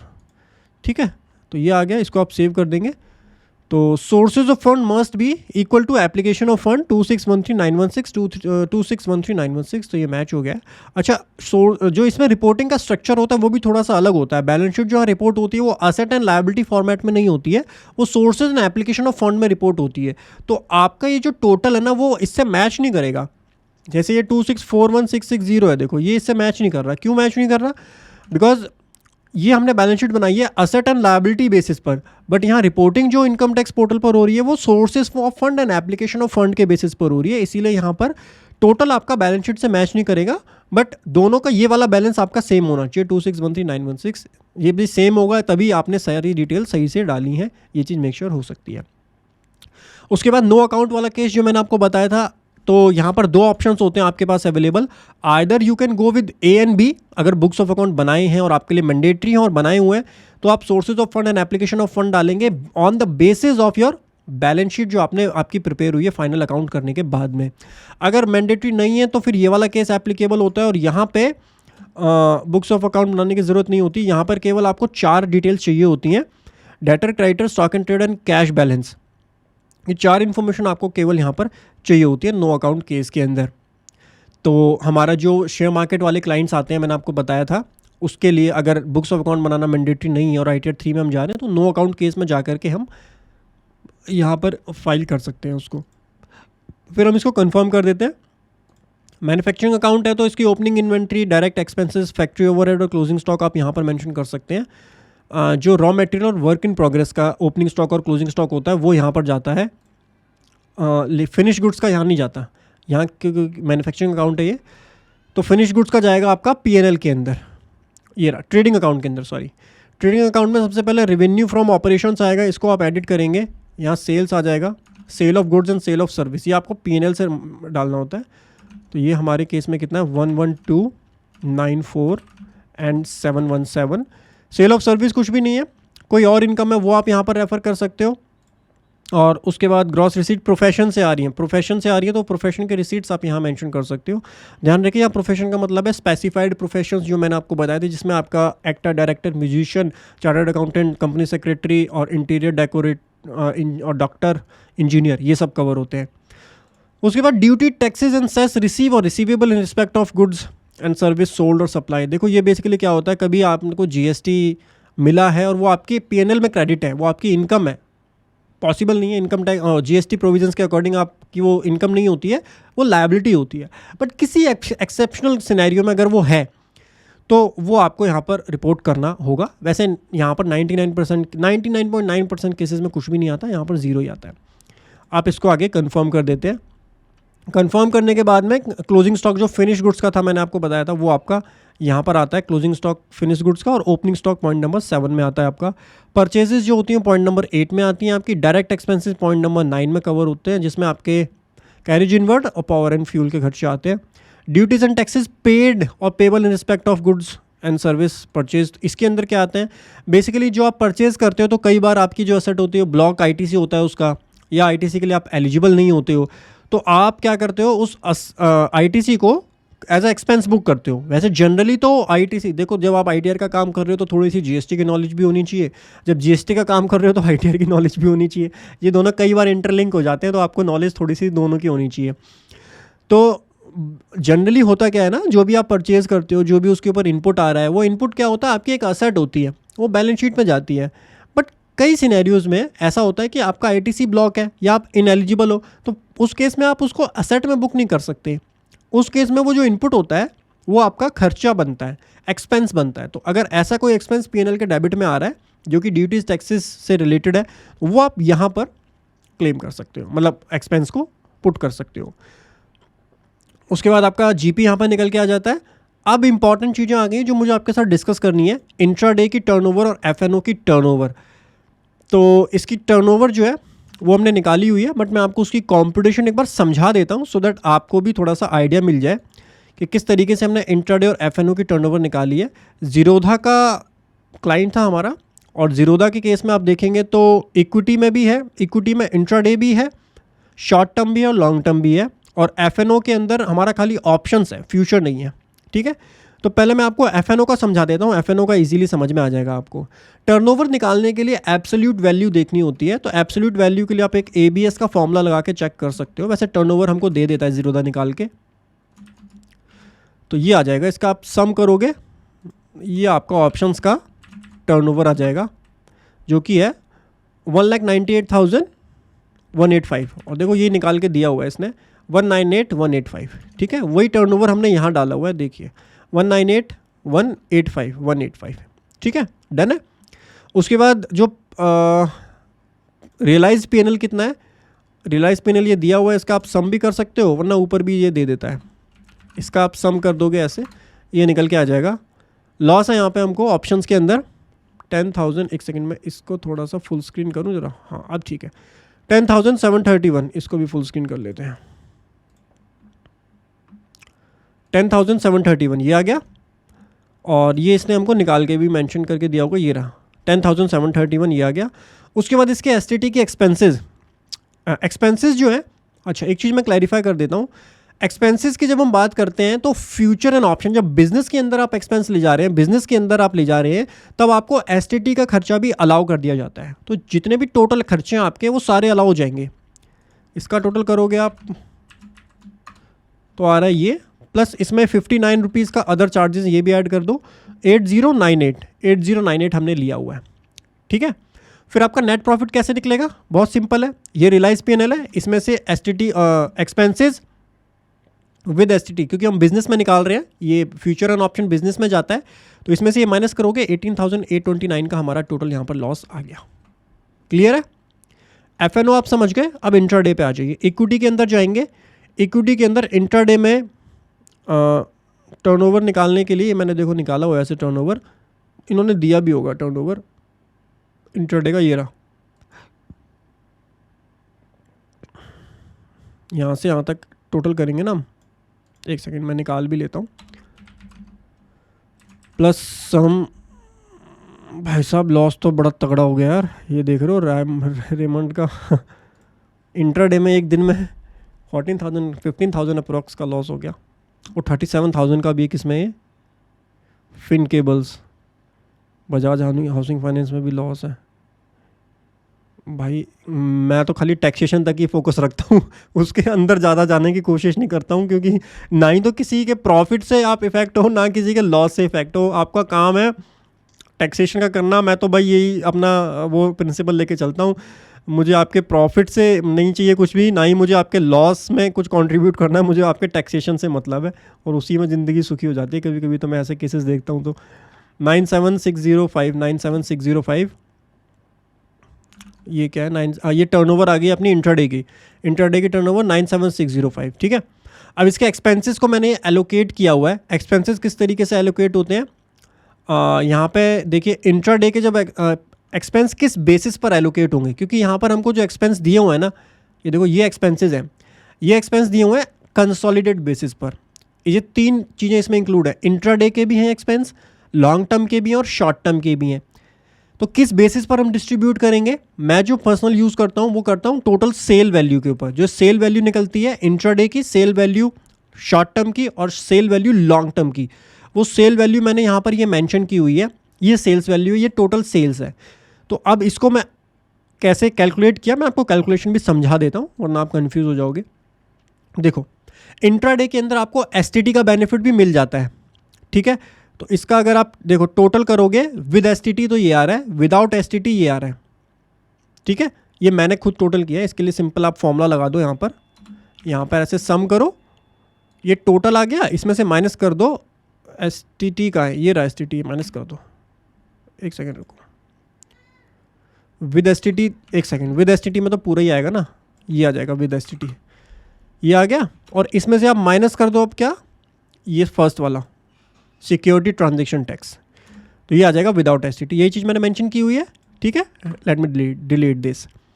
उसके बाद डीपी चार्जेस जो होते हैं ना 2310, देखो ये माइनस में होते हैं बट ये भी एक्सपेंसिव होते हैं। डीपी चार्जेस के लिए आप इस वाली शीट पे जाइए, डेबिट एंड क्रेडिट पर, यहाँ पर ना एक फॉर्मूला पुट कर देना, आप एक फॉर्मूला पुट कर देना, पर यहाँ पर एक फॉर्मूला पुट कर देना, डीपी ले लेना, डीपी को खाली, और डीपी का टोटल कर लेना कितना आ रहा है, डीपी का टोटल जो भी आ रहा होगा वो आप मेंशन कर देना। डीपी चार्जेस है 1719, डीपी चार्जेस होते हैं जब आप कोई सिक्योरिटी सेल करते हैं तो उस पर चार्जेस लगते हैं, वो इतने आ रहे हैं। अदर चार्जेस में आपके आ जाते हैं, जिसमें एएमसी वगैरह के चार्जेस हो गए या कोई और मिसलेनियस खर्चा हो गया, वो अदर में आ जाता है। इसको बाइफरकेट क्यों किया जाता है, क्योंकि डीपी चार्जेस जो होते हैं वो कैपिटल गेन में कंसिडर कर लिए जाते हैं। कैपिटल गेन ट्रांजैक्शन से जुड़े हुए खर्चे जो होते हैं केवल वही अलाउ करता है, वो एसटीटी अलाउ नहीं करेगा, आपको एएमसी अलाउ नहीं करेगा, ठीक है। इसीलिए हमको ये भी बाइफरकेट करने होते हैं। अब ये वर्किंग आपको समझा देता हूँ कैसे हमने एक्सपेंसेस निकालने हैं। देखो इंट्राडे सेल के लिए हमको कौन सा खर्चा लेना है, इंट्राडे में सारे खर्चे हमारे कवर हो जाते हैं, यानी विद एसटीटी पूरा खर्चा मिल जाएगा 105,849, इसमें हम प्लस कर देंगे पूरा 2310, क्योंकि इंट्राडे देखो जब बिजनेस के अंदर कोई ट्रांजैक्शन जा रही है, थोड़ा सा मैं ना यहाँ टाइम लेता हूँ ना, कन्फ्यूजन आ सकती है। जब भी कोई ट्रांजैक्शन बिजनेस में जा रही है तो बिजनेस से जुड़े हुए सभी खर्चे आप ले सकते हो, कोई रिस्ट्रिक्शन नहीं होती है। लेकिन कैपिटल गेन में ऐसा नहीं होता। कैपिटल गेन में अगर ट्रांजैक्शन जा रही है तो आप केवल वही खर्चे ले सकते हो जो उस ट्रांजैक्शन से रिलेटेड है, बिजनेस से रिलेटेड नहीं, केवल ट्रांजैक्शन से जुड़े हुए खर्चे आप ले सकते हो। इंट्राडे जो हमारी होती है ये बिजनेस के अंदर जाती है, इसमें मैं अपने सारे खर्चे ले पाऊंगा, इसमें मैं विद एसटीटी ये पूरा ले पाऊंगा, और यहाँ पर डीपी चार्जेस और अदर चार्जेस जो एएमसी हैं उसको भी मैं बिजनेस में क्लेम कर सकता हूँ। तो इसीलिए मैं जब इंट्राडे सेल का एलोकेशन कर रहा हूँ एक्सपेंसेस का, तब मैं सारे खर्चे लूँगा, मतलब 105,849 ये तो टोटल एक्सपेंस ये वाला आ गया, और डीपी और अदर चार्जेस ये भी मैं दोनों के दोनों क्लेम करूंगा जब मैं इंट्राडे के लिए एलोकेशन कर रहा हूं। इसीलिए यहाँ मेरे फॉर्मूले में देखो मैंने पूरा 2310 इंक्लूड कर दिया है। ये देखो ये वाली वैल्यू मैंने ये ले ली है, ये देखो 2310 दिख गया आपको। और अब इसको एलोकेट कैसे करूंगा? एलोकेशन के लिए मैं जो प्रोपोर्शनेट करने के लिए जो मैं फॉर्मूला यूज़ करता हूँ वो यूज़ करता हूँ सेल वैल्यू का। डिवाइड कर दूंगा टोटल, ये मेरी टोटल सेल वैल्यू आ गई, मल्टीप्लाई बाय इंट्राडे की सेल वैल्यू ये थी, तो मेरा इंट्राडे से जुड़ा हुआ खर्चा इतना है 76,200 रुपीज़। थोड़ा सा टेक्निकल है बट एक दो बार करोगे क्लाइंट का ना तो आपको ये चीज़ें बिल्कुल क्रिस्प एंड क्लियर हो जाएंगी। 76,200। अब शॉर्ट टर्म का निकालते हैं। शॉर्ट टर्म में कौन कौन से खर्चे अलाउ होंगे बताओ? शॉर्ट टर्म में हमको लेना पड़ेगा विदाउट एसटीटी, क्योंकि शॉर्ट टर्म और लॉन्ग टर्म को हम कैप गेन में दिखाएंगे। मैं यहाँ मेंशन कर देता हूँ, ये बिजनेस है, ये कैप गेन है, ये कैप गेन है, ये भी कैप गेन है। अब आपको कंफ्यूजन नहीं होगी, ठीक है? तो अब एलोकेशन करेंगे आप मेरे साथ तो कर पाएंगे इजीली। देखो विदाउट एसटीटी ले लो, इसमें आप प्लस कर दो, यहाँ पर भी ट्रांजैक्शन चार्ज, केवल डीपी चार्जेस जो होते हैं वो ट्रांजैक्शन चार्जेस होते हैं, वो आप ऐड कर दोगे, ठीक है? डिवाइड कर दो टोटल से, मल्टीप्लाई कर दो मेरी जो सेल वैल्यू है, जो अब ये आ जाएगा 9931 और 9932 मैंने यहाँ लिया हुआ है। लॉन्ग टर्म में कुछ आ नहीं रहा, लॉन्ग टर्म में बहुत नॉमिनल वैल्यू है तो पॉइंट में आ रहा है, तो यहाँ हमने खर्चा कोई एलोकेट नहीं किया, जीरो कर दिया है, ठीक है? ये वर्किंग समझ गए आप? ये वर्किंग मुझको आपको मेनली एक्सप्लेन करनी थी। अब इंट्राडे के अंदर जाएंगे तो इंट्राडे का पहले तो रियलाइज़ क्या है, लॉस है गेन है? इंट्राडे में लॉस चल रहा है भाई, लॉस ही लॉस खाए हुए हैं। 31611.98 कहाँ है? 31612 ले लिया हमने, ठीक है? इसमें से 76,200 का बताओ, जितने का आपको लॉस नहीं हुआ उससे ज़्यादा का आपने एसटीटी का खर्चा कितना ज़्यादा हो गया? 73,000 का एसटीटी का। दिक्कत ये है ना, एसटीटी लगता है ट्रांजैक्शन के ऊपर। एसटीटी को मतलब थोड़ी आपका प्रॉफिट कितना है, लॉस कितना है। एसटीटी को तो मतलब है ट्रांजैक्शन, और ट्रांजैक्शन वैल्यू तो भाई जा रही है इसकी कितनी, 2,84,66,000। इंट्राडे की तो और ज़्यादा है, 6,78,76,000। सर टैक्स ऑडिट नहीं लगेगा? भाई देखो, टैक्स ऑडिट के लिए जो टर्नओवर निकालना होता है ना, मैं आपको क्लैरिफाई कर देता हूँ। टैक्स ऑडिट के लिए जो टर्नओवर देखा जाता है वो हम देखते हैं, आईसीआई ने जो हमको प्रिस्क्राइब किया हुआ है टर्नओवर निकालने के लिए कि आप इंट्राडे में लोगे absolute value of profit and loss, और एफएनओ में ऑप्शन है, ऑप्शन के केस में भी जो प्रीमियम रिसीव हुआ या जो एब्सोल्यूट वैल्यू है वो आप लेकर के चलोगे। तो हमारे केस में तीनों का आप टोटल भी कर दोगे, कितना आ रहा है देख लेते हैं। वही 1 करोड़ से 10 करोड़ के बीच में ही आएगा जो हमने सेलेक्ट किया था ऊपर। 1,15 लाख आ रहा है टर्नओवर, जो टैक्स पॉइंट ऑफ व्यू से है। बाकी ये सेल आप अगर लेने जाओगे तो शायद हो भी जाएगा क्रॉस मेरे हिसाब से, तो क्योंकि एफएनओ का भी है ना, एफएनओ का भी ले लोगे तो 10 करोड़ को क्रॉस हो ही जाएगा। ये 9,63 लाख तो यही हो गया। और एफएनओ में भी अगर आप सेल वैल्यू ले लिया आपने, एफएनओ की सेल वैल्यू कितनी आ रही है देखूँ। वैसे सेल वैल्यू लेते नहीं है, मैं पहले ही क्लैरिफाई कर देता हूँ, बट फिर भी मैं दिखा देता हूँ आपको कितनी आ रही है। 11,15,000, ठीक कम आ रही है तो यार। खैर 11,15,009, 11 लाख करेंगे यहाँ तो हो जाएगा हमारा, कितना है 9,63। 11 लाख में खैर 10 करोड़ तो हमारा तब भी क्रॉस नहीं होगा। नेवरदलेस वो हमारा पॉइंट है नहीं, चर्चा का विषय नहीं है, उस पर ज़्यादा अंदर जाते नहीं है। ये शॉर्ट हो गया हमारा, इंटरडे का निकल गया, इसमें से माइनस करेंगे आप, ये आगे रिलायंस पैनल, इसमें से आप ये माइनस करो तो आपका ये आ जाएगा। ऑब्वियसली लॉस आपका इंक्रीज होगा, ये लॉस है ना, इसमें आप एक्सपेंस माइनस कर रहे हो तो लॉस इंक्रीज हो जाएगा, ये तो लॉजिकल सी चीज़ है। यहाँ मैंने एक रिमार्क दिया हुआ है जो कि बहुत इंपॉर्टेंट है। ये अपना डन हो चुका है। अच्छा, इसमें शॉर्ट टर्म और लॉन्ग टर्म हमने यहाँ कैपिटल गेन में डाल दिया है। देखो शॉर्ट टर्म और लॉन्ग टर्म की जो रिपोर्टिंग होती है वो बहुत सिंपल होती है, ITR 2 में मैंने आपको सिखाई भी होगी। सेल वैल्यू लेनी है आपको यहाँ पर, जो कि आ रही है 2,84 लाख, ये यहाँ डाली हुई है। इसमें से आप ये माइनस करो जो आपके एक्सपेंसेस हैं जो हमने निकाले 9932, ये निकाले हुए ना 9932, और परचेज वैल्यू बाय वैल्यू आ जाएगी, ये रही बाय वैल्यू, उसका टोटल आ जाएगा। ठीक है, ऐसे ही लॉन्ग टर्म में डालेंगे। लॉन्ग टर्म भी 112A वाले हैं, शॉर्ट टर्म भी 111A वाले हैं। ये एक्चुअली इक्विटी शेयर्स के जो होते हैं वो इन सेक्शंस के अंदर जाते हैं, long term and short term. Zerodha का डन हो चुका है ऑलमोस्ट। जीरोधा के मैंने आपको सारी चीज़ें जो है एक्सप्लेन कर दी हैं, एंड अपनी कॉम्पिटिशन में कैसे हमारी वो फिगर्स आई हैं वो भी मैंने आपको एक्सप्लेन कर दिया है। कुछ पॉइंट्स हैं साथ के साथ मैं बताता हुआ चलता हूँ। जो इंट्राडे का लॉस होता है, जो इंट्राडे जो होता है वो स्पेकुलेटिव बिजनेस इनकम होती है, और एफएनओ जो होता है वो नॉर्मल बिजनेस इनकम होती है। अब इनको बाइफरकेट करने का रीज़न ये होता है कि इंट्राडे के लॉसेस जो हैं वो स्पेकुलेटिव के लॉसेस होते हैं। स्पेकुलेटिव के लॉसेस एक तो केवल स्पेकुलेटिव की इनकम से एडजस्ट होते हैं, किसी और इनकम से एडजस्ट नहीं होते हैं, और हमारे केस में और कोई स्पेकुलेटिव इनकम तो है नहीं। तो हमारे जो ये वाले लॉस हैं वो क्या होंगे, रिमार्क्स में देखिए, carry forward as can not set off with normal business income. और एफएनओ के जो लॉसेज हैं, एफएनओ में भी हमारे लॉसेज हैं, वो सेट ऑफ हो जाएंगे विद नॉर्मल बिजनेस इनकम, क्योंकि हमारा एक बिजनेस भी है तो उससे ये वाले लॉस सेट ऑफ हो जाएंगे, बट ये सेट ऑफ नहीं होंगे। ये इंपॉर्टेंट चीज़ें जो आपको ध्यान रखनी है। चलिए अब हम आगे बढ़ते हैं। एक बार मैं इसको कंफर्म कर दूं क्योंकि मेरा लॉग आउट ना हो गया हो, नहीं हुआ लॉग आउट। हाँ, आ जाइए ट्रेडिंग अकाउंट में आ जाइए। अब हम टर्नओवर डालेंगे फ्रॉम इंट्राडे ट्रेडिंग से। इंट्राडे ट्रेडिंग का टर्नओवर कितना है, ये रहा। इंट्राडे का टर्नओवर है 97605, सो 97605। और उसके बाद income from intraday transfer to profit and loss account. तो इससे जो इनकम हमारी आ रही है, इनकम तो है नहीं एक्चुअली, हमको तो लॉस है, तो लॉस हम डालेंगे माइनस में। कितना है, 107812। अब माइनस में डालने के लिए पहले आप जीरो को रिमूव कर देना, फिर माइनस डालना, और 107812, ठीक है, इस तरीके से आप डालना। उसके बाद फ्यूचर एंड ऑप्शन की अगर बात करें, फ्यूचर एंड ऑप्शन का टर्नओवर है 1,98,185। ये रहा 1,98,185 का ये टर्नओवर है। एंड लॉसेज कितने हैं, 18,829। तो आप ज़ीरो रिमूव करेंगे एंड यहाँ डालेंगे 18,829, ये भी माइनस में जाएगा। एक मिनट, इसको रिमूव करना पड़ेगा, माइनस 18,829। ठीक है, इस तरीके से आप रिपोर्टिंग करेंगे। तो जो लॉस है उसको आप नेगेटिव में डालेंगे। इस बार नया चेंज क्या है, फ्यूचर एंड ऑप्शन का टर्नओवर और फ्यूचर एंड ऑप्शन का ये प्रॉफिट या लॉस, ये अब आपको यहाँ पर रिपोर्ट करना होगा। पिछले साल तक केवल इंट्राडे का अवेलेबल था, अब एफएनओ का भी यहाँ पर अवेलेबल हो गया है। ठीक है, इसको हम कंफर्म कर देंगे। लास्ट ईयर मैंने बोला भी था आईटीआर बनाते टाइम कि ये भी थोड़ी सी सुन लो, एफएनओ भी दोनों ने डाल दिया एफएनओ यहाँ पर।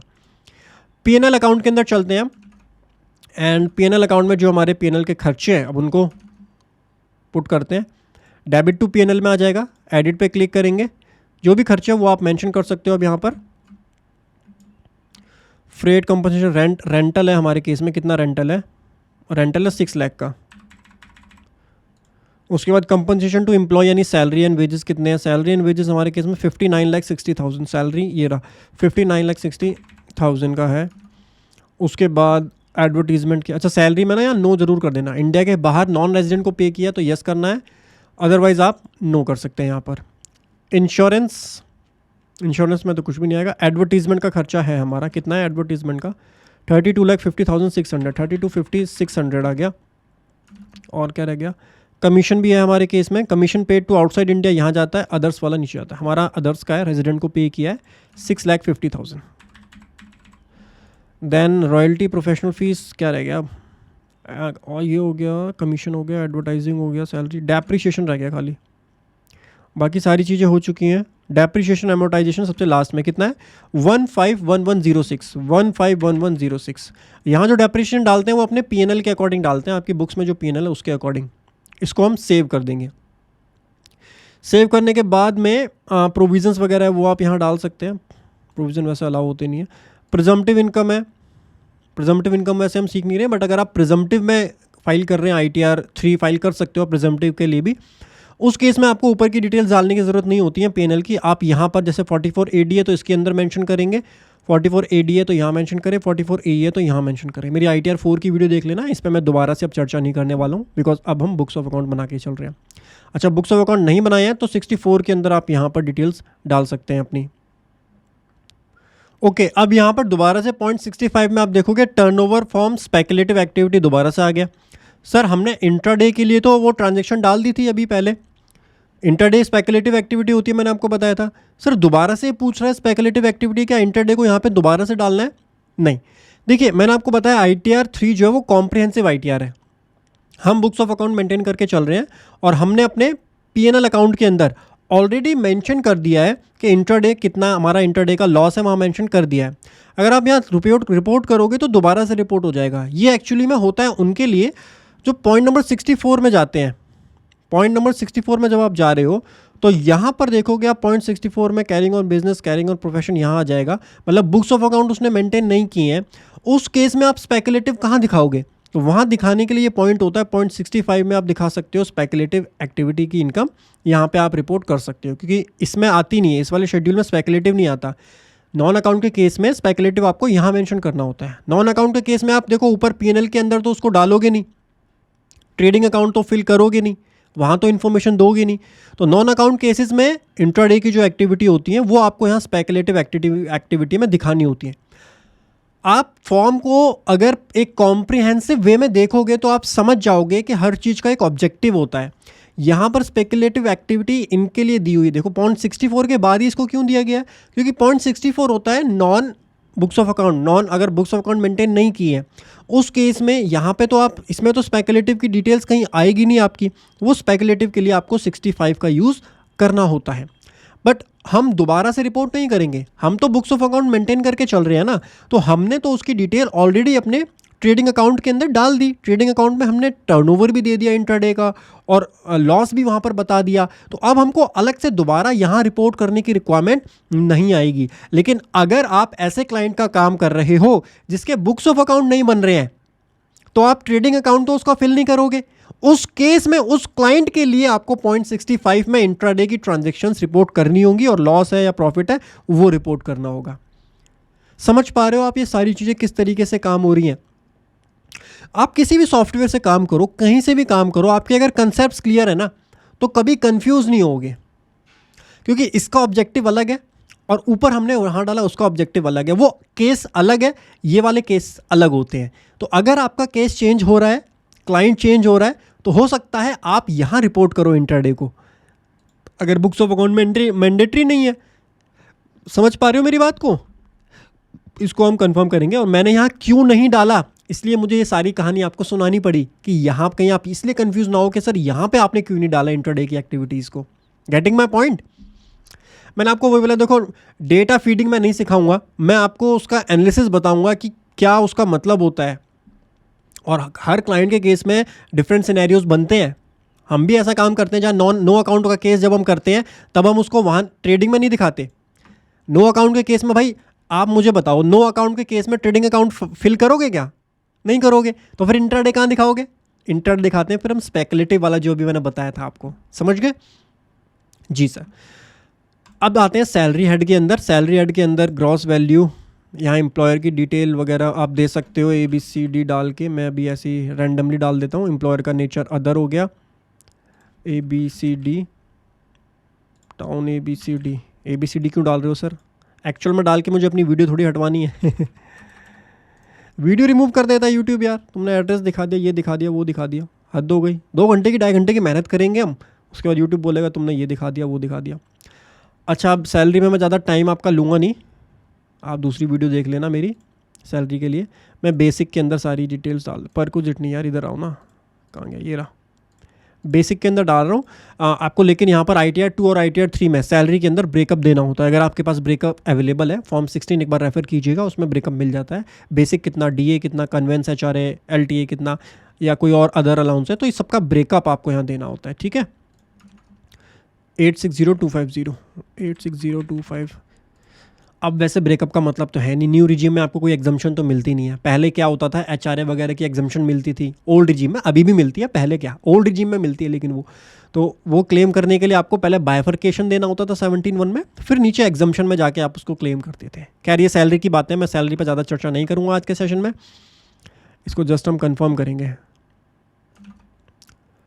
कितना आ रहा है? 860250, मैंने गलत अमाउंट डाला है क्या? अच्छा, यहाँ पे 860,250 आएगा, 860,250। हमारी सैलरी की इनकम 860,250। ठीक है, इसको हम सेव कर देते हैं। परक्विजिट में कुछ नहीं आएगा भाई, परक्विजिट को डिलीट कर दो, कुछ नहीं डालना हमको। 860,250 ग्रॉस सैलरी, 75,000 की रिडक्शन हो गई, और 785,250 785,250 डन है। उसके बाद हाउस प्रॉपर्टी पे आ जाइए, थोड़ी सी चर्चा करेंगे हाउस प्रॉपर्टी की इनकम के ऊपर भी। लेट आउट किया हमने 2,40,000, 20,000 रुपये महीने का रेंटल मिलता है। एड ब्रेकअप देंगे और एड्रेस में ABCD देंगे, ABCD देंगे। स्टेट आपका जो है सेलेक्ट कर लो, पिन कोड में। ओनर सेल्फ, को ओन्ड में नो आएगा। टाइप लेट आउट, ठीक है। टेनेंट की डिटेल भी आपको यहाँ देनी होगी, तो वो आप यहाँ से दे सकते हो, ठीक है। पैन अगर अवेलेबल है, ये बाकी सारी डिटेल जो है। 10 नंबर अगर TDS क्रेडिट क्लेम किया है आपने, तो आपका अगर TDS उसने काटा है तो आपको पैन नंबर भी देना होगा। 50,000 से ज़्यादा का रेंट रिसीव करते हो अगर एक मंथ में, तो TDS भी काटता है टेनेंट आपका। कितना रेंट रिसीव हुआ? 2,40,000 का, 2,40,000 का रिसीव हुआ। और स्टैंडर्ड डिडक्शन ये मिल गई। और लोकल अथॉरिटी को जो हमने म्यूनसिपल टैक्स पे किया वो 3,250 का पे किया है। एंड 1 इसमें से ये माइनस होके, अच्छा होम लोन का इंटरेस्ट भी है हमारा। होम लोन के इंटरेस्ट पे एडिट करते हैं। लोन टेकन फ्रॉम बैंक या अदर देन बैंक, वो आप सेलेक्ट कीजिए। जो बैंक का नाम है वो आप यहाँ पे डालिए। उसके बाद लोन अकाउंट नंबर डमी डाल देना, मतलब आप एक्चुअल डालना, मैं डमी डाल रहा हूँ बिकॉज मैं क्या बोल रहा हूँ, कहीं कहीं तो बिल्कुल गलत बोल देता हूँ मैं। ये भगवान, जो एक्चुअल है आप इसमें वो डाउनलोड करना। अकाउंट स्टेटमेंट पूरे साल की चाहिए होगी आपको, जो स्टेटमेंट होती है ना लोन की, लोन अकाउंट स्टेटमेंट डाउनलोड कर लेना 25-26 की। और इंटरेस्ट सर्टिफिकेट भी डाउनलोड कर लेना, मिल जाएगा अब आपको वो। लोन सैंक्शन कब हुआ था वो डाल दो, 2025 में, 24 में। पहले का सैंक्शन हुआ था तो पहले की डेट डाल दो। अमाउंट ऑफ लोन कितना था वो डाल दो। लोन आउटस्टैंडिंग कितना है लास्ट डेट पर वो डाल दो। और बोरोड कैपिटल आपको वहाँ से डालनी होगी, इंटरेस्ट सर्टिफिकेट से डाल देना। इंटरेस्ट सर्टिफिकेट जो मिलता है ना, वहाँ से आपको मिल जाएगा ये। कितना आ रहा है, एक सेकेंड दो मुझे। 5,90,360, 5,90,360। अब इंटरेस्ट हमारा इतना ज़्यादा आ गया कि हमको लॉस हो रहा है। सर एक काम करते हैं, लॉस दिखा देते हैं। देखो जी, न्यू रिजीम के अंदर आप पहली बात तो लॉस को क्लेम कर नहीं सकते। हाउस प्रॉपर्टी के लॉस को आप ना ही तो सेट ऑफ करवा सकते हो किसी से, ना ही उसको कैरी फॉरवर्ड कर सकते हो।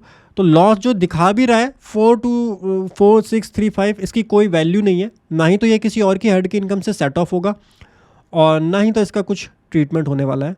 हालांकि ओल्ड रिजीम में अगर आप जाते तो ओल्ड रिजीम में ज़रूर आपको इसका बेनिफिट मिल जाता, लेकिन न्यू रिजीम में आपको ये बेनिफिट नहीं मिलेगा। लेकिन वो ये ओल्ड में जाने के चक्कर में फिर वो ये ओल्ड में वो लिमिट भी तो 12 लाख की हो जाती है, और यहाँ पे केवल 5 लाख की लिमिट है।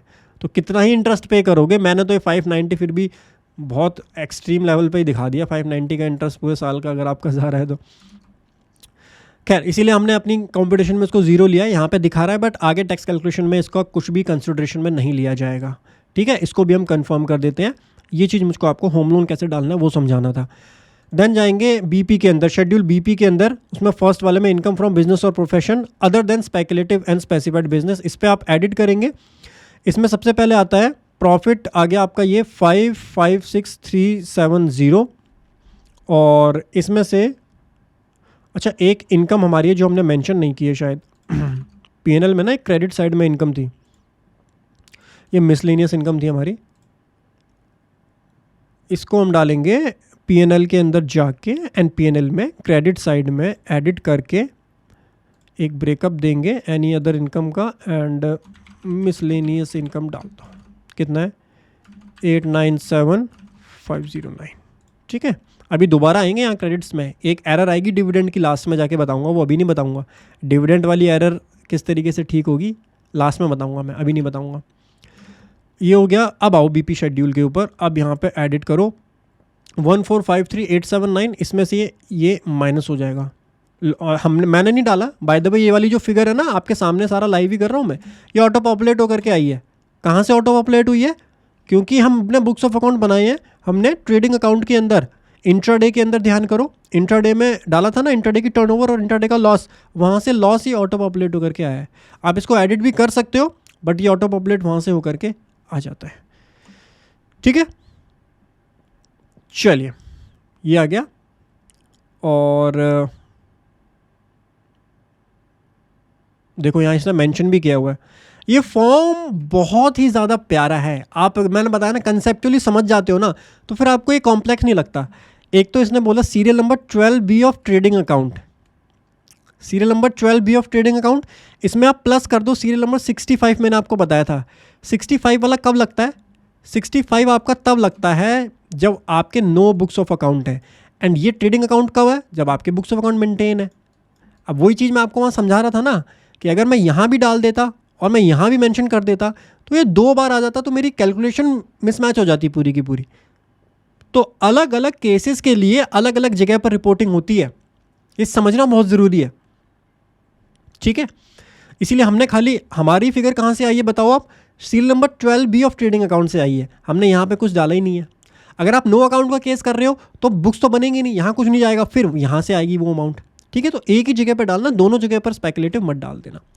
चलो ये माइनस हो गया। माइनस होने के बाद आप नीचे आओगे तो आपका ये आ जाएगा बैलेंस 1561691। एक बार पीजीबीपी के अंदर चलते हैं, 1561691 हमारा ये आ गया। अच्छा, अब एक चीज़ और है, डेप्रिशिएशन की अब थोड़ी सी चर्चा करेंगे, बिकॉज अब ये depreciation allowable under income tax act आ जाएगा। डेप्रिशिएशन क्या होता है ना, इनकम टैक्स डिसअलाउ कर देता है। हमने अपनी पीजीबीपी की कैलकुलेशन में देखो, जो आपकी बुक्स का डेप्रिशिएशन होगा वो डिसअलाउ हो जाएगा और इनकम टैक्स एक्ट के अकॉर्डिंग अलाउ हो जाएगा। ये इशू जनरली कंपनीज के केस में आता है, क्योंकि कंपनी के केस में कंपनी एक्ट के अकॉर्डिंग जो डेप्रिशिएशन चार्ज किया जाता है, बट हमारी इनकम टैक्स के अकॉर्डिंग अलग रेट होते हैं और कंपनीज एक्ट के अकॉर्डिंग अलग रेट होते हैं, वहाँ पर डिफरेंस आ जाता है। लेकिन प्रोप्राइटरशिप के केस में हम ऐसा नहीं करते। प्रोप्राइटरशिप के केस में जब हम बुक्स बना रहे हैं और जब डेप्रिशिएशन डाल रहे हैं तो इनकम टैक्स एक्ट के अकॉर्डिंग और इनकम टैक्स रूल के अकॉर्डिंग ही डेप्रिशिएशन को क्लेम करते हैं हम। जब डेप्रिशिएशन फाइनल करते हैं ना, अकाउंट फाइनलाइजेशन का पार्ट होता है डेप्रिशिएशन, तब हम डेप्रिशिएशन इनकम टैक्स एक्ट के अकॉर्डिंग ही मेंशन करते हैं, जिससे यहाँ हमको परेशानी ना आए, ठीक है। यहाँ आपको फिल करने का ऑप्शन नहीं आएगा, यहाँ पर हमको शेड्यूल डेप्रिशिएशन फिल करना होगा। तो वो फिल करके एक बार आते हैं यहाँ पर दोबारा बीपी शेड्यूल के अंदर। इसको अभी मैं कंफर्म कर देता हूँ for the meanwhile, and we will move on to the schedule BPM, जहाँ पर depreciation on plant and machinery पे हम एडिट करेंगे। सबसे पहले 15% का रेट है। अपनी वर्किंग में चलते हैं एक बार, ये reworking, this is depreciation schedule, और यहाँ आपको मिल जाएगा एक 15% का, एक 40% का। 50% का ओपनिंग WDV क्या है, 123391, 123391। उसके बाद एडजस्टमेंट सेकंड प्रोविजो टू सब rule 3 of rule number 115 BAC, नहीं, इसकी कोई एडजस्टमेंट नहीं है।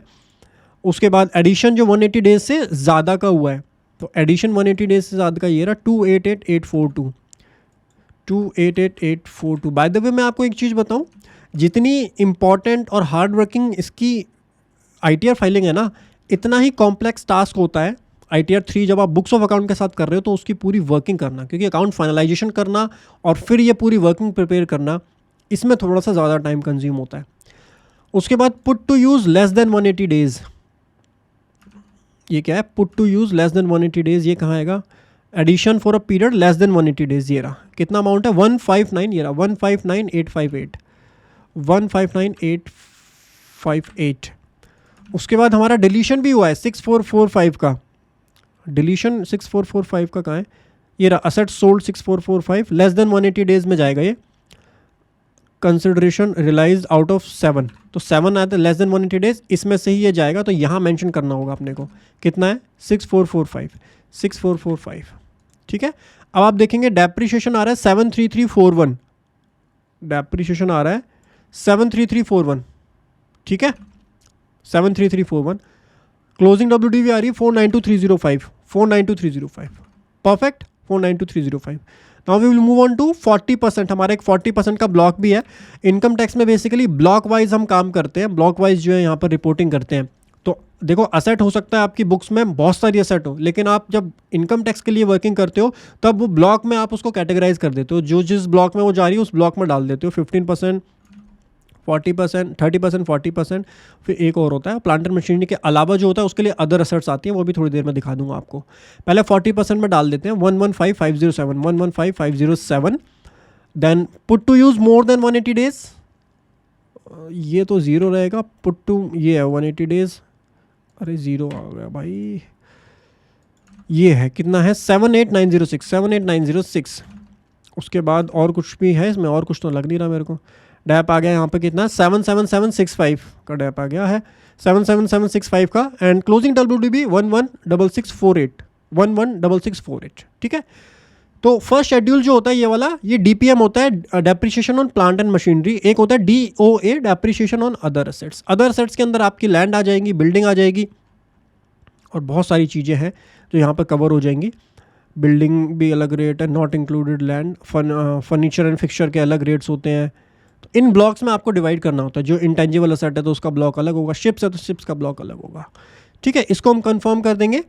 And after confirming this DPM DOA, depreciation summary पे जाएंगे। यहाँ पे आपको टोटल डेप्रिसिएशन सेम ही है हमारे केस में, तो आपने वर्किंग में भी देख लोगे अगर PGBP में, तो वही ऐड हुआ है, वही सब्ट्रैक्ट हुआ है, वही ऐड हुआ है, सेम है। क्योंकि हमने अपनी बुक्स पे जो डेप्रिसिएशन फाइनल करके डाला है वो इनकम टैक्स एक्ट के अकॉर्डिंग डाला है, इसलिए परेशानी नहीं आएगी। इसको हम कंफर्म कर देंगे। अब चलेंगे शेड्यूल BP के अंदर। शेड्यूल BP में अब आप मैच कर लो, यहाँ पे देखो एडिट करके आपका फिगर ऑटोमेटिकली आ गई होगी। डेप्रिसिएशन में देखो .12 के अंदर 151106 ये ऑटो पॉपुलेट होकर के आ रही है। Column number 6 of schedule DEP summary वाला जो था वहाँ से आ रही है, ठीक है। और नेट जो आपके निकल के आ रहे हैं PGBP के अंदर प्रॉफिट, वो 1561691, 1561691, ये मैच करो, ठीक है। परफेक्टली मैच है आपका PGBP, कंफर्म कर दो इसको। Now we will move on to capital gain part. Capital gain का पार्ट पे शॉर्ट टर्म में जाना है। शॉर्ट टर्म में हमारे जो कैप गेन है वो इक्विटी शेयर्स वाले हैं, तो 111A में आप इसको रिपोर्ट करेंगे। 111 ये क्या शॉर्ट टर्म है ना, ये रहा 111A, यहाँ ऐड कीजिए 111A, full value of consideration. अरे भाई बहुत ज़्यादा अमाउंट हो गया, एक मिनट मैं इसको इस तरीके से ही डाल पाऊँगा। हाँ जी, 28466,296। कॉस्ट ऑफ एक्विजिशन कितनी है, 28642,243। एंड एक्सपेंसेस कितने हैं, 9932। 185,879, 185,879, परफेक्ट है। इसको हम सेव कर देंगे। Then we will move on to the long term. Long term आपको नीचे मिलेगा। लॉन्ग टर्म में 112A में आता है इक्विटी शेयर वाला। लॉन्ग टर्म में क्या है, लॉन्ग टर्म में तो प्रॉफिट है 355 का, वैसे ही वो तो एग्जाम्प्ट हो जाएगा, 125 तक एग्जाम्प्ट होते हैं। ऐड अनदर, यहाँ पर आफ्टर 31 जनवरी कंसिडरेशन कितना है, लॉन्ग टर्म में कुछ खास इतना है नहीं, 1338 एंड कॉस्ट ऑफ एक्विजिशन 983 आ रही है, 983 आ रही है। एंड आपका टोटल आ जाएगा 355। इसको हम सेव कर देंगे। सेव हो गया, कंफर्म हो गया, सेव हो जाओ भाई। डन। कैप गेन हमारे डन हो चुके हैं। 112A को भी कंफर्म कर देते हैं। अगर आपने कोई प्रॉपर्टी सेल की है तो वो भी आपके कैप गेन के अंदर ही जाते हैं। उसके बाद अदर सोर्सेज आ गया। अदर सोर्सेज का इंपॉर्टेंट शेड्यूल है। सबसे पहले आता है gross income chargeable to tax at normal slab rate. Second में आता है स्पेशल रेट। स्पेशल रेट के अंदर आपका जो विनिंग होती है, ऑनलाइन गेमिंग होती है। ऑनलाइन गेमिंग वैसे अब बैन हो चुकी है, लेकिन वो बैन हुई थी मिड ऑफ द ईयर में। तो हो सकता है आपके पास क्लाइंट आए जिसका ऑनलाइन गेमिंग आ रहा हो, तो वो यहाँ पर ज़रूर रिपोर्ट करना। वो आपको 26AS से और AIS में भी मिल जाएगा, वो वहाँ से एक बार चेक कर लीजिएगा। स्पेशल रेट की इनकम यहाँ पे आती है। अभी हम नॉर्मल रेट पर पहले चलते हैं, यहाँ पर एडिट करते हैं। अब नॉर्मल रेट में देखो आपके इसमें जो ऑटो पॉपुलेट होकर के आ रही होगी वो एक बार आप अपने AIS से मैच कर लीजिएगा। और AIS पे चलो मैं एक बार दिखाता हूँ, AIS आपको ओपन करके दिखाता हूँ। AIS में 2-3 चीज़ें जो मुझे आपके साथ डिस्कस भी करनी है। AIS में जैसे आप जाएंगे ना, AIS के अंदर जब आप यहाँ जाते हैं, अदर इन्फॉर्मेशन में आप जाइए। अब मेरा टर्नओवर देखिए कितना आ रहा है। यहाँ पर टर्नओवर है 1 लाख। और मेरी बुक्स के अकॉर्डिंग कितना टर्नओवर आ रहा है, टर्नओवर रिकंसिलिएशन भी एक बार मैं आपको दिखा देता हूँ साथ के साथ। हमारी बुक्स के अंदर आ रहा है 1,12,94,717। अब सर ये दिक्कत कहाँ है? दिक्कत के लिए एक बार अपने को GST में लॉगिन करना पड़ेगा, तब पता चलेगा कहाँ पर ये दिक्कत आ रही है। चलिए सर, GST पोर्टल पर हम आ चुके हैं। अब GST पोर्टल पर एक काम करते हैं, आपको मैं यहाँ टर्नओवर दिखाता हूँ। डैशबोर्ड पे जाके 25-26 का टर्नओवर देखिए 1,12,94,717। और हमारी बुक से वो मैच भी है, देखो 1,12,94,717। अब देखो ऐसा हर केस में नहीं होता कि आपकी बुक्स का टर्नओवर जीएसटी से मैच करे, उसके कई सारे रीजंस होते हैं। जीएसटी पर हम अपनी सप्लाई रिपोर्ट करते हैं और बुक्स के अंदर हम टर्नओवर रिपोर्ट करते हैं। कई बार जीएसटी में क्या होता है कि डीम्ड सप्लाई भी आ जाती है, या कई बार ऐसी सप्लाईज भी होती हैं, नॉन टैक्सेबल सप्लाईज हैं या डीम्ड सप्लाई हैं, जिसकी वजह से जीएसटी का टर्नओवर और बुक्स का टर्नओवर मिसमैच होता है। लेकिन हमारे केस में ऐसा नहीं है। हमारे केस में हमारी बुक्स का टर्नओवर आप देखेंगे, बुक्स का टर्नओवर मैच है हमारे पोर्टल के टर्नओवर से। यहाँ से ये देखिए, ये मैच है पूरा का पूरा। लेकिन सर एक बात बताइए, जीएसटी और ये मैच है, इसका मतलब हमारी सारी टैक्सेबल सप्लाई है बिल्कुल सही तरीके से रिपोर्ट हुई है जीएसटी पोर्टल पर। इनकम टैक्स के एआईएस में इशू है। अब इनकम टैक्स के एआईएस में इशू कौन से मंथ में कब है? मुझे फैब 2026 दिख रहा है, जहाँ पर 16,91,220 की रिपोर्टिंग हुई है, जो कि मुझे ज़्यादा लग रही है। तो मैं एक बार अपने जीएसटी पोर्टल पर जाऊंगा और जीएसटी पोर्टल पर रिटर्न डैशबोर्ड में फैब 2026 की रिटर्न देखते हैं। फैब 2026 की जीएसटीआर 3B से डेटा आता है by the way. GSTR 3B में अगर आप देखेंगे डेटा, तो टैक्सेबल सप्लाई कितनी रिपोर्ट हुई है हमारी, देखो 845610.15 की रिपोर्ट हुई है, ठीक है। और यहाँ पर अगर आप यहाँ देखें पोर्टल पे 1691,220 रिपोर्ट किया हुआ है। कितना एक्सेस है चेक करें, या अपनी वर्किंग में ही डाल लेते हैं क्योंकि अपने को रिकंसिलेशन तो करना ही पड़ेगा ना। यहाँ पर हम एक शीट बना लेते हैं टर्नओवर रिको का। टर्नओवर रिको में हमारा turnover in fab month 3B में कितना आ रहा है? 3B में आ रहा है, ये रहा 84,610, ठीक है, ये 845610 ये आ रहा है। और टर्नओवर फैब मंथ एआईएस में जो रिफ्लेक्ट हो रहा है वो कितना हो रहा है? एआईएस रिफ्लेक्ट कर रहा है 1691,220, 1691,220। भाई ये डबल रिपोर्टिंग कर दी है इसने। देखो excess reported in AIS, GST में सही है, बुक्स में सही है, लेकिन एआईएस के अंदर हमारा एक्सेस रिपोर्ट हो रखा है, मतलब डबल ही रिपोर्ट हो रखा है। देखो 845610 इतना ही एक्सेस रिपोर्ट हो रखा है। तो यहाँ पर क्या है ना, डबल रिपोर्टिंग हो रखी है। बाकी सारे मंथ सेम है। इस मंथ का मैंने चेक कर लिया था वैसे पहले ही, इस मंथ का ही इशू है। अब सर ये ठीक कैसे करें? देखो ठीक, एआईएस को आप चेंज तो कर नहीं सकते, एआईएस में फीडबैक दे सकते हो। तो फीडबैक देने के लिए यहाँ पर अपने को क्या करना होगा, यहाँ जाके लास्ट में जाना होगा। ये रहा, इस वाले पे दिख रहा है आपको ऑप्शनल। फीडबैक देना सिखा रहा हूँ आपको, ध्यान से देखिएगा। फीडबैक में जाइए, सेकंड ऑप्शन है information is not fully correct, इस पर क्लिक कीजिए। ये जीएसटी नंबर है फैब 2026। टोटल टर्नओवर कितनी आ रही है? ये टोटल टर्नओवर हमारी कितनी है एक्चुअल में? 845610 है, और टैक्सेबल टर्नओवर 845610 है हमारी, ठीक है। इसको हम क्या करेंगे, सबमिट करेंगे एंड क्लोज करेंगे, ठीक है। अब हमने यहाँ पर सबमिट कर दिया है, तो ये फीडबैक जो है ये ऑटोमेटिकली जो है यहाँ पर कैप्चर हो जाएगा। और इसको फिर आप जब यहाँ देखेंगे जीएसटी टर्नओवर, ये अभी उतना ही दिखा रहा है, बट हमने अपनी तरफ से फीडबैक बाय द वे दे दिया है। टैक्सेबल टर्नओवर एक्सेप्टेड वाला ऑप्शन आ नहीं रहा, जैसे वो होता है ना टैक्स पेयर ने कितना किया। कोई बात नहीं, हमने अपनी तरफ से फीडबैक ही दे सकते हैं हम। बाकी एआईएस में चेंज करने का हमारे पास तो ऑप्शन है नहीं कि हम एआईएस में चेंज कर सकें। हमने यहाँ से अपनी तरफ से फीडबैक दे दिया कि इन्फॉर्मेशन जो है वो करेक्ट नहीं है, ठीक है। इतना ही कर सकते हैं हम एआईएस में। सर इससे कोई नोटिस नहीं आएगा? नोटिस आना तो नीचे वैसे आता नहीं है। देखो एआईएस ना इन्फॉर्मेशन पर्पस के लिए होता है। अगर आप कुछ रिपोर्ट ही नहीं करोगे, जैसे यहाँ मेरी बिजनेस इनकम आ रही है और मैं ITR 1 फाइल कर दूँ, वहाँ नोटिस आने के चांसेस बनेंगे।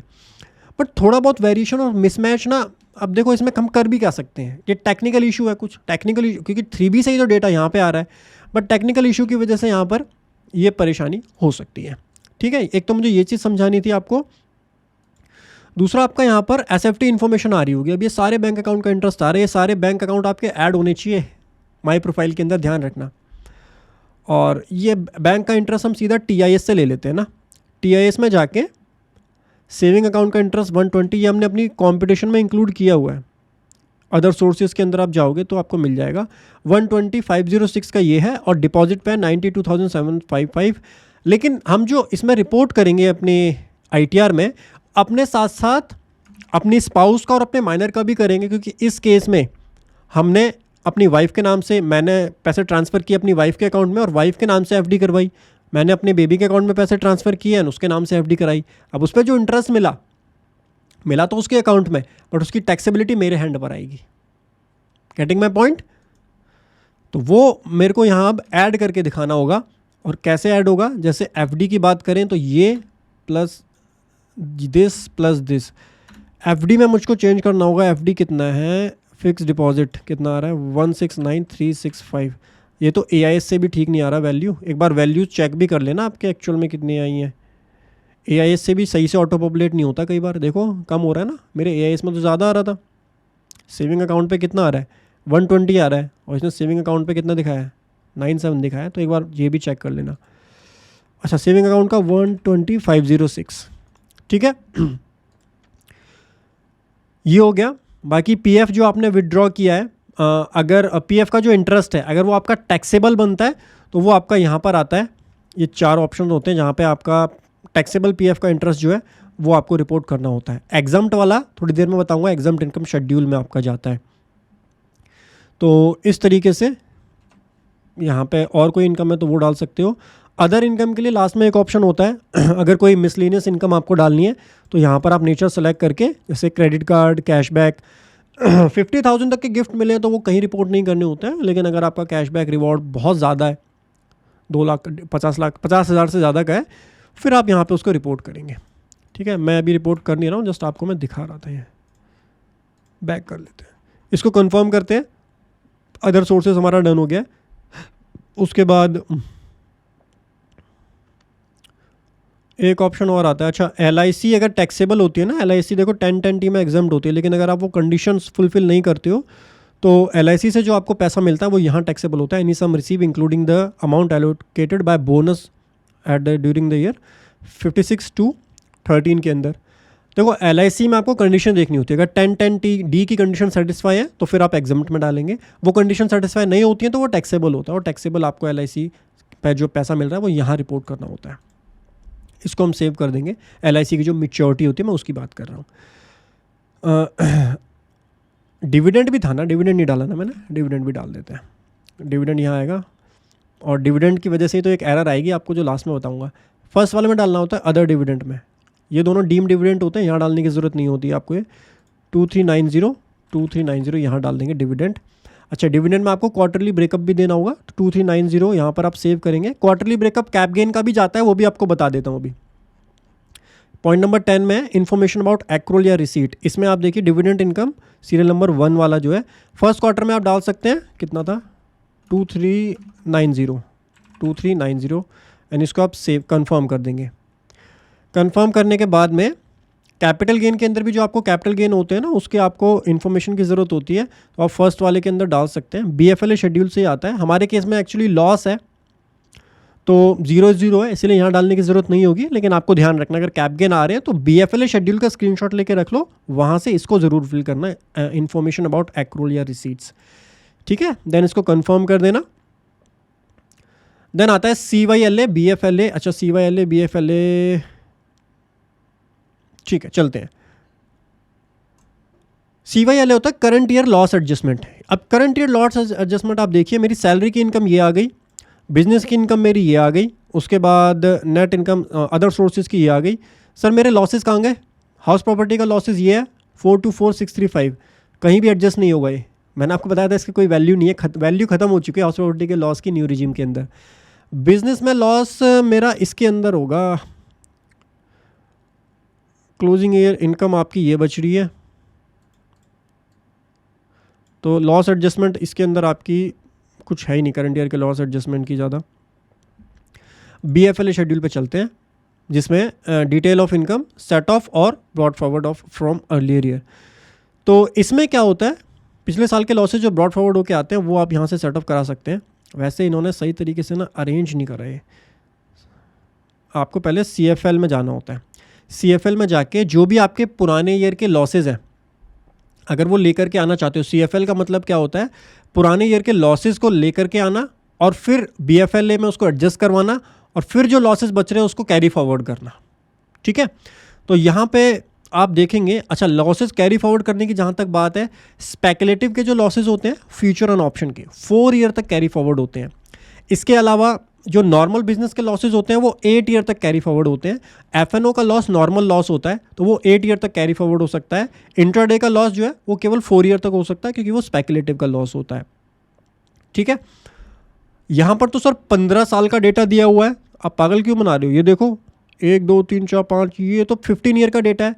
15 ईयर तक लॉस जो है वो स्पेसिफाइड बिजनेसेस होते हैं, जैसे honey keeping, cold store, warehouse, उन सब केसेस में आपको 15 ईयर तक लॉसेस को कैरी फॉरवर्ड करने की जो रिलैक्सेशन मिलती है उनके लिए यहाँ पर ये ऑप्शंस अवेलेबल रहते हैं। बाकी आप नॉर्मल के लिए देखोगे तो यहाँ से आप अगर जोड़ोगे तो एक, यहाँ से मेरे साथ साथ कैलकुलेट करो, 1 2 3 4 5 6 7 8, यहाँ तक नॉर्मल लोगों के लिए अवेलेबल रहता है। स्पेकुलेटिव वाले हैं तो 1 2 3 4 यहाँ तक, स्पेकुलेटिव वाले यहाँ तक रहेंगे। मतलब ये वाले जो लॉसेज होंगे वो आप यहाँ कैरी फॉरवर्ड कर सकते हो और ब्रॉड फॉरवर्ड करके ला सकते हो। अच्छा, ब्रॉड फॉरवर्ड करने की कुछ कंडीशन होती हैं। आपने ओरिजिनल ITR में उसको सही तरीके से कैरी फॉरवर्ड किया हो। सर सही तरीके से कैरी फॉरवर्ड करने का मतलब क्या होता है? मतलब ये होता है कि आपने वो ITR ड्यू डेट से पहले फाइल की हो और उसमें लॉस को कैरी फॉरवर्ड भी एक्चुअल में किया हो। ऐसा ना हो कि वो लॉस सेट ऑफ हो गया हो। ऐसा नहीं होता कि लॉस हुआ है तो वो कैरी फॉरवर्ड ही होगा। लॉस कैरी फॉरवर्ड बाद में आता है, पहले वो सेट ऑफ होता है। एक्चुअल में जो लेमैन होते हैं ना, टैक्स पेयर होते हैं, उनको ये चीज़ें पता नहीं होती हैं।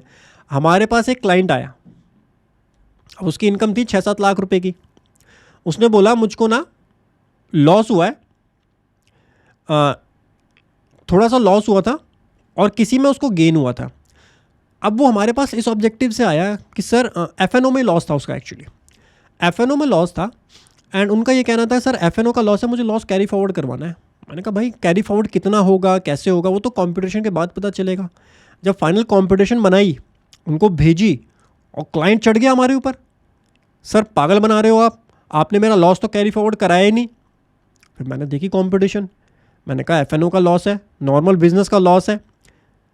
और नॉर्मल बिजनेस का लॉस में क्या होता है ना, नॉर्मल बिजनेस का लॉस पहले एडजस्ट होगा, पहले सेट ऑफ होता है। देखो 2 टर्म्स होती हैं, एक होता है सेट ऑफ, एक होता है कैरी फॉरवर्ड। अगर आपने मेरा कोर्स लिया हुआ है तो ये चीज़ें मैंने आपको इतने डिटेल में समझाई हैं कि आप शायद समझ गए होंगे मैं क्या बोलने की कोशिश करने वाला हूँ।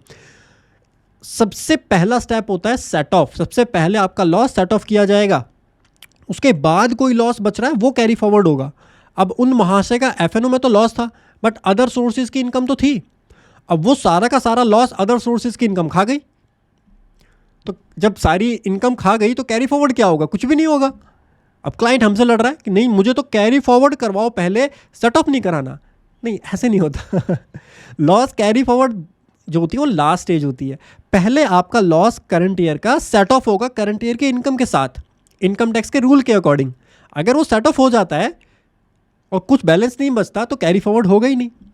अगर सेट ऑफ नहीं हो पा रहा है तब कैरी फॉरवर्ड होगा। कैरी फॉरवर्ड आपने कर दिया सही तरीके से, ITR ड्यू डेट से पहले फाइल हो गई, CFL शेड्यूल में अब आप आइए करंट ईयर में और बताइए कौन से ईयर का लॉस था। सर 23-24 का लॉस था। ITR कब फाइल की थी? यहाँ ड्यू डेट से पहले वाली डेट होनी चाहिए। फिर आप उस हेड में इनकम डालो कि भाई इतना लॉस था। यहाँ पर जो भी चीज़ अमाउंट डालोगे आप उसको क्रॉस वेरीफाई अपनी पुरानी ITR से ज़रूर कर लेना कि पुरानी ITR के लास्ट में लॉस कैरी फॉरवर्ड में वो अमाउंट होना चाहिए उतना, फिर यहाँ पर ब्रॉड फॉरवर्ड करना, वरना रिटर्न डिफेक्टिव हो जाएगी बाबू आपकी।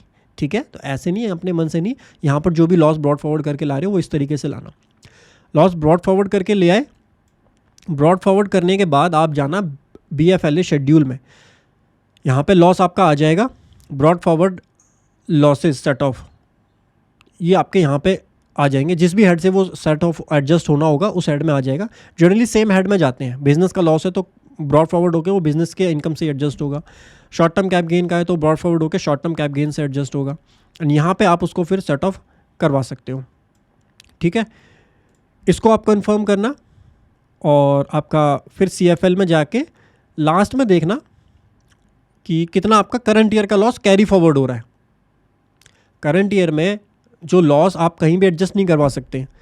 जैसे मेरा कौन सा लॉस है, ये वाला लॉस है, देखो, loss from speculative business, intraday का लॉस।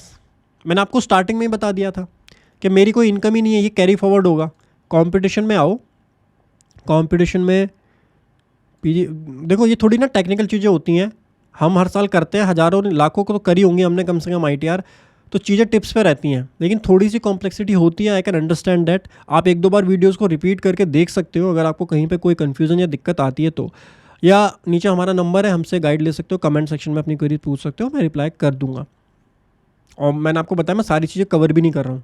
जो मिसलेनियस चीज़ें होती हैं, मिसलेनियस नहीं, और भी ज़्यादा कॉम्प्लेक्स चीज़ें होती हैं, वो तो मैं यूट्यूब पे, क्योंकि उसकी ऑडियंस इतनी होती नहीं है तो उसके व्यूज़ इतने आएंगे भी नहीं, वैसे भी कोई मतलब नहीं है। देखो मैंने आपको बताया था मेरा ये लॉस कैरी फॉरवर्ड होगा, carry forward can not be, normal business से वो नहीं हो सकता। 107812, ये देखो 107, मानते ही नहीं हो तुम मेरी बात, मैं गलत थोड़ी बढ़ाऊँगा तुमको, इधर आओ, ये देखो ये वाला लॉस, और ये देखो यहाँ रिमार्क देखो क्या लिखा है, carry forward as can not set off with normal business. लो जी, कर पा रहे हो रिलेट? हाँ जी सर कर पा रहे हैं रिलेट, बिल्कुल कर पा रहे हैं, समझ गए इसको। और उसके बाद सर ये वाला कौन सा लॉस है? ये मेरा कैप गेन का लॉस है। कैप गेन के अंदर आप देखोगे एक कंसेप्ट आपके चेक करता हूँ, आपको कितना पता है नहीं पता है मुझे, अब आप बताना। मेरा शॉर्ट टर्म का लॉस है और लॉन्ग टर्म का गेन है, क्या ये इससे एडजस्ट हो जाएगा? शॉर्ट टर्म का लॉस है 1857879, क्या ये इस गेन से, लॉन्ग टर्म के गेन से एडजस्ट हो जाएगा? बोलो। जी हाँ, एडजस्ट हो जाता है। शॉर्ट टर्म का लॉस लॉन्ग टर्म से एडजस्ट नहीं, मैं उल्टा बोल रहा हूँ, शॉर्ट टर्म का लॉस लॉन्ग टर्म के गेन से एडजस्ट हो जाता है, लेकिन लॉन्ग टर्म के लॉस को शॉर्ट टर्म जो है वो एडजस्ट नहीं करवाता है। ये मैंने आपको वैसे एग्जांपल में समझाया भी हुआ है। इसीलिए यहाँ पर कैरी फॉरवर्ड कितना होगा, ये लॉस एडजस्ट हो जाएगा यहाँ पर, लेकिन एडजस्ट होने के बाद भी 185524 बचेगा, और आप 185524 मैच कर सकते हैं। मैंने बोला आपको गलत नहीं पढ़ाऊंगा, एक एक चीज़ मैच करा दूंगा जी। ये देखो ये आपका मैच हो गया, इससे देखो 185524, ठीक है। तो एक ये वाला लॉस कैरी फॉरवर्ड है और एक हमारा FNO इंट्राडे का लॉस कैरी फॉरवर्ड है, क्योंकि ये करंट ईयर में कहीं से भी सेट ऑफ नहीं हो सकते हैं, ठीक है। अच्छा, यहाँ एक कन्फ्यूज़न छोटी सी आती है जो मैं आपको क्लियर कर देता हूँ। कई लोगों का ये मानना होता है कि जो हमारे लॉसेस पहले से कैरी फॉरवर्ड होके आ रहे हैं, जैसे पिछले साल का कोई लॉस था वो कैरी फॉरवर्ड होके आ रहा है, हमको करंट ईयर में भी वो दिखाना चाहिए था। मैंडेटरी नहीं होता है, मैंडेटरी नहीं होता है कि हर साल आपको ब्रॉड फॉरवर्ड करके लाने की ज़रूरत नहीं होती है। अगर आपने अपनी पिछली ITR में सही तरीके से कैरी फॉरवर्ड कर दिया है, जिस साल आपको ज़रूरत है उस साल आप लेकर के आओ।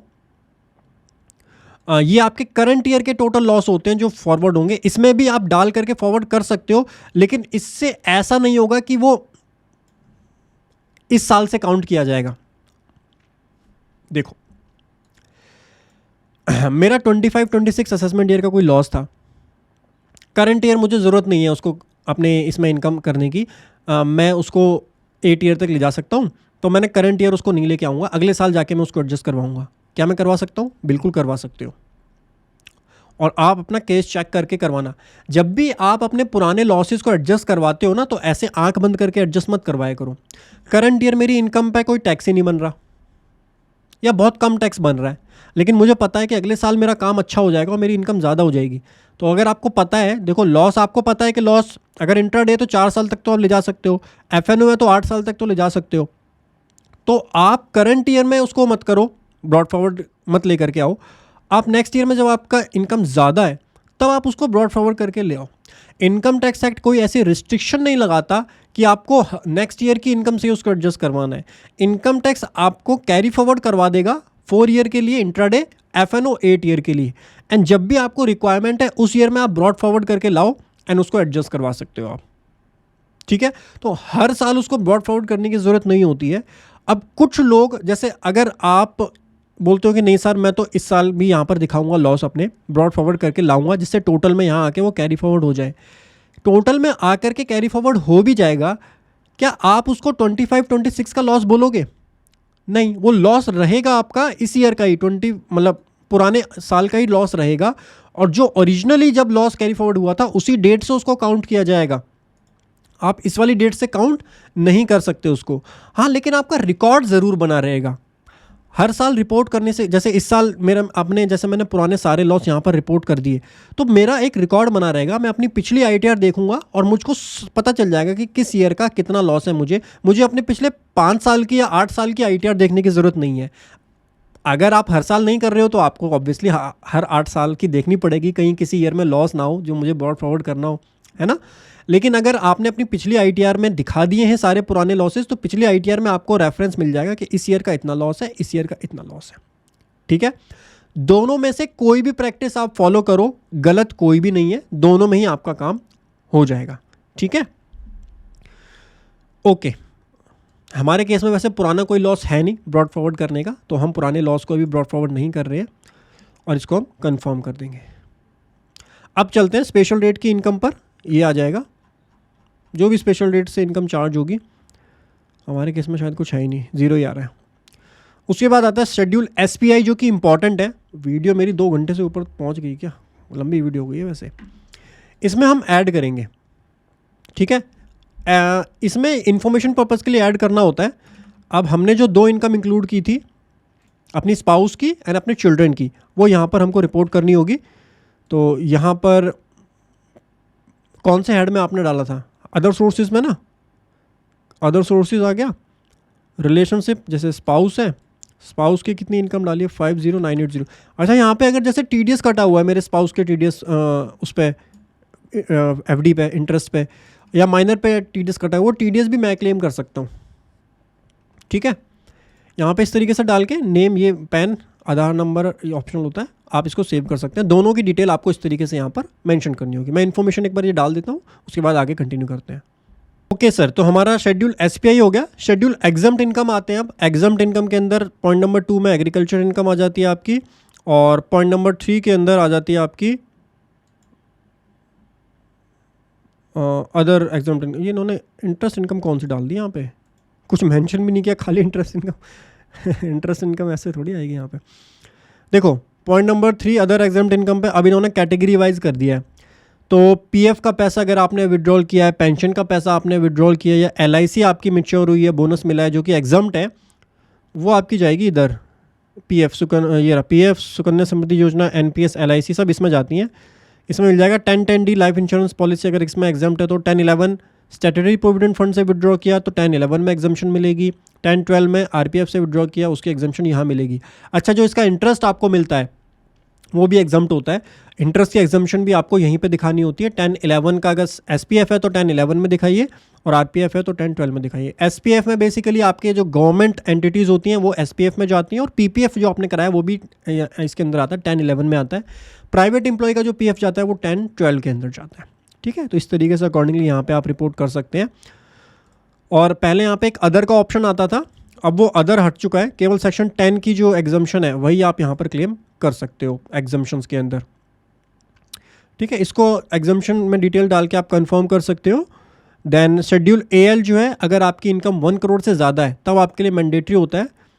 कोर्स में आप चेक कर लीजिएगा, इस पर मैंने एक कॉम्प्रिहेंसिव वीडियो बनाई हुई है शेड्यूल AL पर। अगर कोई क्लाइंट आपके पास आता है तो आप इसको फिल कर सकते हैं। उसके बाद टोटल इनकम आ जाएगी। टोटल इनकम हम अपनी कंपटीशन से एक बार चेक कर लेते हैं। कंपटीशन पे जाते हैं, इसको इस तरीके से चेक कर लेते हैं कि क्या आ रहा है। 785250 हमारी PGBP की इनकम आ रही है। चलिए एक एक करके मैच करते हैं। नहीं, सैलरी की इनकम, ये सैलरी की इनकम है, ये सैलरी की इनकम यहाँ से आपकी मैच हो गई है। उसके बाद ये आपकी PGBP की इनकम है, ये PGBP की इनकम यहाँ से ये रही 1561691। उसके बाद अदर सोर्सेज की ये है, और अदर सोर्सेज कहाँ से मैच हो रहे हैं? ये मैच हो रहे हैं। उसके बाद कैप गेन के लॉसेज हैं तो ये कैरी फॉरवर्ड होंगे, ये हमको इंक्लूड नहीं करने हैं। टोटल इनकम हमारी है 2639202, और इसमें कैप गेन के लॉसेज कवर नहीं है क्योंकि वो कैरी फॉरवर्ड हुए हैं। कैप गेन के लॉसेज कैरी फॉरवर्ड हुए हैं, और क्या कैरी फॉरवर्ड हुआ है? एक हमारा इंटरडे का लॉस था, वो भी कैरी फॉरवर्ड हुआ है। टोटल इनकम आ गई 2639202। 2639202। उसके बाद आप इसको कंफर्म कर देंगे। टीडीएस शेड्यूल में आएंगे, इंपॉर्टेंट है, टीडीएस में जो सैलरी का टीडीएस है यहाँ पर आएगा। टीडीएस शेड्यूल के लिए ना आपको 26 AS चेक करना होगा। ये वाली जो इन्फॉर्मेशन है ये आपको 26 AS से मिलेगी, और बाकी जो लास्ट वाली ये है सेल्फ असेसमेंट टैक्स और एडवांस टैक्स, ये आपको AIS से मिलेगा। ठीक है, इसको आप कंफर्म कर दीजिएगा चेक करके, चेक ज़रूर करना एंड देन कंफर्म करना है। उसके बाद आप आइए लास्ट में TTI के अंदर, जो आपकी टोटल टैक्स जो बन रहा है यहाँ पर। टोटल टैक्स मैं अपनी कंप्यूटेशन में डाल लेता हूँ बिकॉज मैंने कंप्यूट नहीं किया था उस टाइम पे। ये मैं एक्चुअल कंप्यूटेशन से ही कर लेता हूँ क्योंकि इंटरेस्ट वगैरह जो होता है ना वो थोड़ा सा कॉम्प्लेक्स हो जाता है। तो टैक्स हमारा जो आ रहा है नॉर्मल रेट से आ रहा है 371,761 आ रहा है, और हेल्थ एंड एजुकेशन से सरचार्ज 0 है, रिबेट 0 है, सरचार्ज 0 है। हेल्थ एंड एजुकेशन से 14,870, 388,631 आ रहा है। ठीक है, ये कितना आ रहा है, 0 आ रहा है। ओके 14,870 कर देते हैं इसको, और 38631 आ रहा है। और बाकी इंटरेस्ट एंड फ़ी बन रही है भाई। इंटरेस्ट किस चीज़ की बन रही है, एडवांस टैक्स डेफरमेंट का बन रहा है। एडवांस टैक्स डेफरमेंट का, डेफरमेंट डिले नहीं, डिफ़ॉल्ट है, डेफरमेंट कितना है 6645 बन रहा है। और टोटल टैक्स हमने पे किया 500,211। हमारा रिफ़ंड बनेगा यहाँ पे लास्ट में नो कर देना। फ़ौरन कोई आपके पास वो नहीं है, असेट नहीं है, यूएस में आपने कोई इन्वेस्टमेंट नहीं किया, तो ये लास्ट का जो पॉइंट नंबर 14 है ये नो बहुत ही ध्यान से करना, बिना देखे नो मत कर देना। क्लाइंट से पूछ लेना कहीं यूएस में इन्वेस्ट तो नहीं किया। आजकल लोग बहुत ज़्यादा हाईफाई हो गए हैं, इन्वेस्ट हर जगह कर देते हैं, बताते कुछ है नहीं। इसको कंफर्म करेंगे। प्रीव्यू के बाद हम चलेंगे वैलिडेशन में, और वैलिडेशन में डिविडेंड का एक एरर आएगा जो बहुत इंपॉर्टेंट है, और मुझे आपको वो एरर समझाना है। ये डिविडेंड का एरर देगा कि आपने अदर सोर्सेज में डिविडेंड डाला है बट पीजीबीपी में उसको कहीं दिखाया नहीं है। बेसिकली जो एरर दे रहा है, ये एरर दे रहा है कि भाई कंसिस्टेंसी रखिए, यू आर रिक्वायर्ड, आपने बुक्स ऑफ अकाउंट मेंटेन किए हैं और डिविडेंड आपने and dividend income is reported in PNL account, please ensure consistency between amount of dividend amount reduce in PP and dividend income reported in OS. ये बोल रहा है other sources में जो आपने डिविडेंड डाला है वो आपने अपने बिजनेस में इंक्लूड नहीं किया। भाई हमने जो अदर सोर्सेज के अंदर डिविडेंड डाला है वो अपने उसका नहीं डाला है, कैपिटल गेन वाला डाला है। अब कैपिटल गेन वाला डिविडेंड जो है वो अदर सोर्सेज में ही तो जाएगा, वो पीजीबीपी में तो जाएगा नहीं। ये बोल रहे, अब ये क्या समझ रहा है, यूटिलिटी क्या समझ रही है कि हमने जो डिविडेंड डाला है वो हमको अपने बिजनेस में ले जाना चाहिए था, हमको अपने पीएनएल में ले जाना चाहिए था वो, और पीएनएल के क्रेडिट में डिविडेंड दिखाना है, उसको फिर अदर सोर्सेज से मैच करवाना है। अब इसके लिए हमको एक ट्रीटमेंट करना होगा, एक एडजस्टमेंट करनी होगी। देखिए सबसे पहले आपको जाना है यहाँ पर पीएनएल अकाउंट में, यहाँ पे क्रेडिट साइड में जाना है, यहाँ एडिट करना है, और यहाँ पे डिविडेंड का ऑप्शन आपको दिखेगा, डिविडेंड इनकम। डिविडेंड इनकम में आप डाल दीजिए जो भी आपकी ये डिविडेंड की इनकम आ रही है। तो टेंशन बिल्कुल मत लेना, 100% सही एडजस्टमेंट ही बताऊँगा मैं आपको, बस मुझे थोड़ा सा टाइम देना। 2390 डिविडेंड 2390, ठीक है, ये आ गया। इसको आप सेव कर दो। सर आपने मेरे पीएनएल में इनकम डलवा दी, अब मेरे बिजनेस में तो जानी नहीं चाहिए थी वो डिविडेंड की इनकम, बिल्कुल सही बात है। फिर हमको जाना है बीपी शेड्यूल के अंदर। बीपी शेड्यूल में आप पॉइंट ए में जाइए, एडिट कीजिए। एडिट में पॉइंट नंबर 3 आता है, income credit to PNL account consider under other head of income. तो हमने वो डिविडेंड अदर सोर्सेज में कंसिडर किया है। कितनी है डिविडेंड की इनकम, 2390 थी ना, 2390, ठीक है। देखो इसको करके आप सेव करोगे तो आप मेक श्योर करो कि आपकी 1561691 बिल्कुल एग्जैक्टली पीजीबीपी की इनकम मैच हो रही है, कोई वहाँ पर चेंज हुआ नहीं है। पीजीबीपी 1561691, 1561691, और अदर सोर्सेज में तो कुछ हमने छेड़ा ही नहीं है, अदर सोर्सेज में तो एज इट इज़ रहेगा। हमने क्या काम किया, हमने क्रेडिट साइड में इस इनकम दिखाई, और उसके बाद हमने इसको अदर में ले जा करके बीपी शेड्यूल में उसको ट्रांसफ़र कर दिया अदर सोर्सेज के अंदर।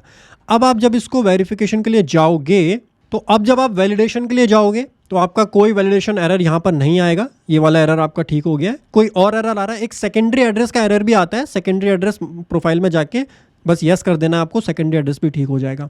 इसके अलावा कोई और एरर आ रहा है मुझे कमेंट सेक्शन में बताओ, मैं डेफिनेटली ट्राई करूँगा उसको सॉल्व करने का।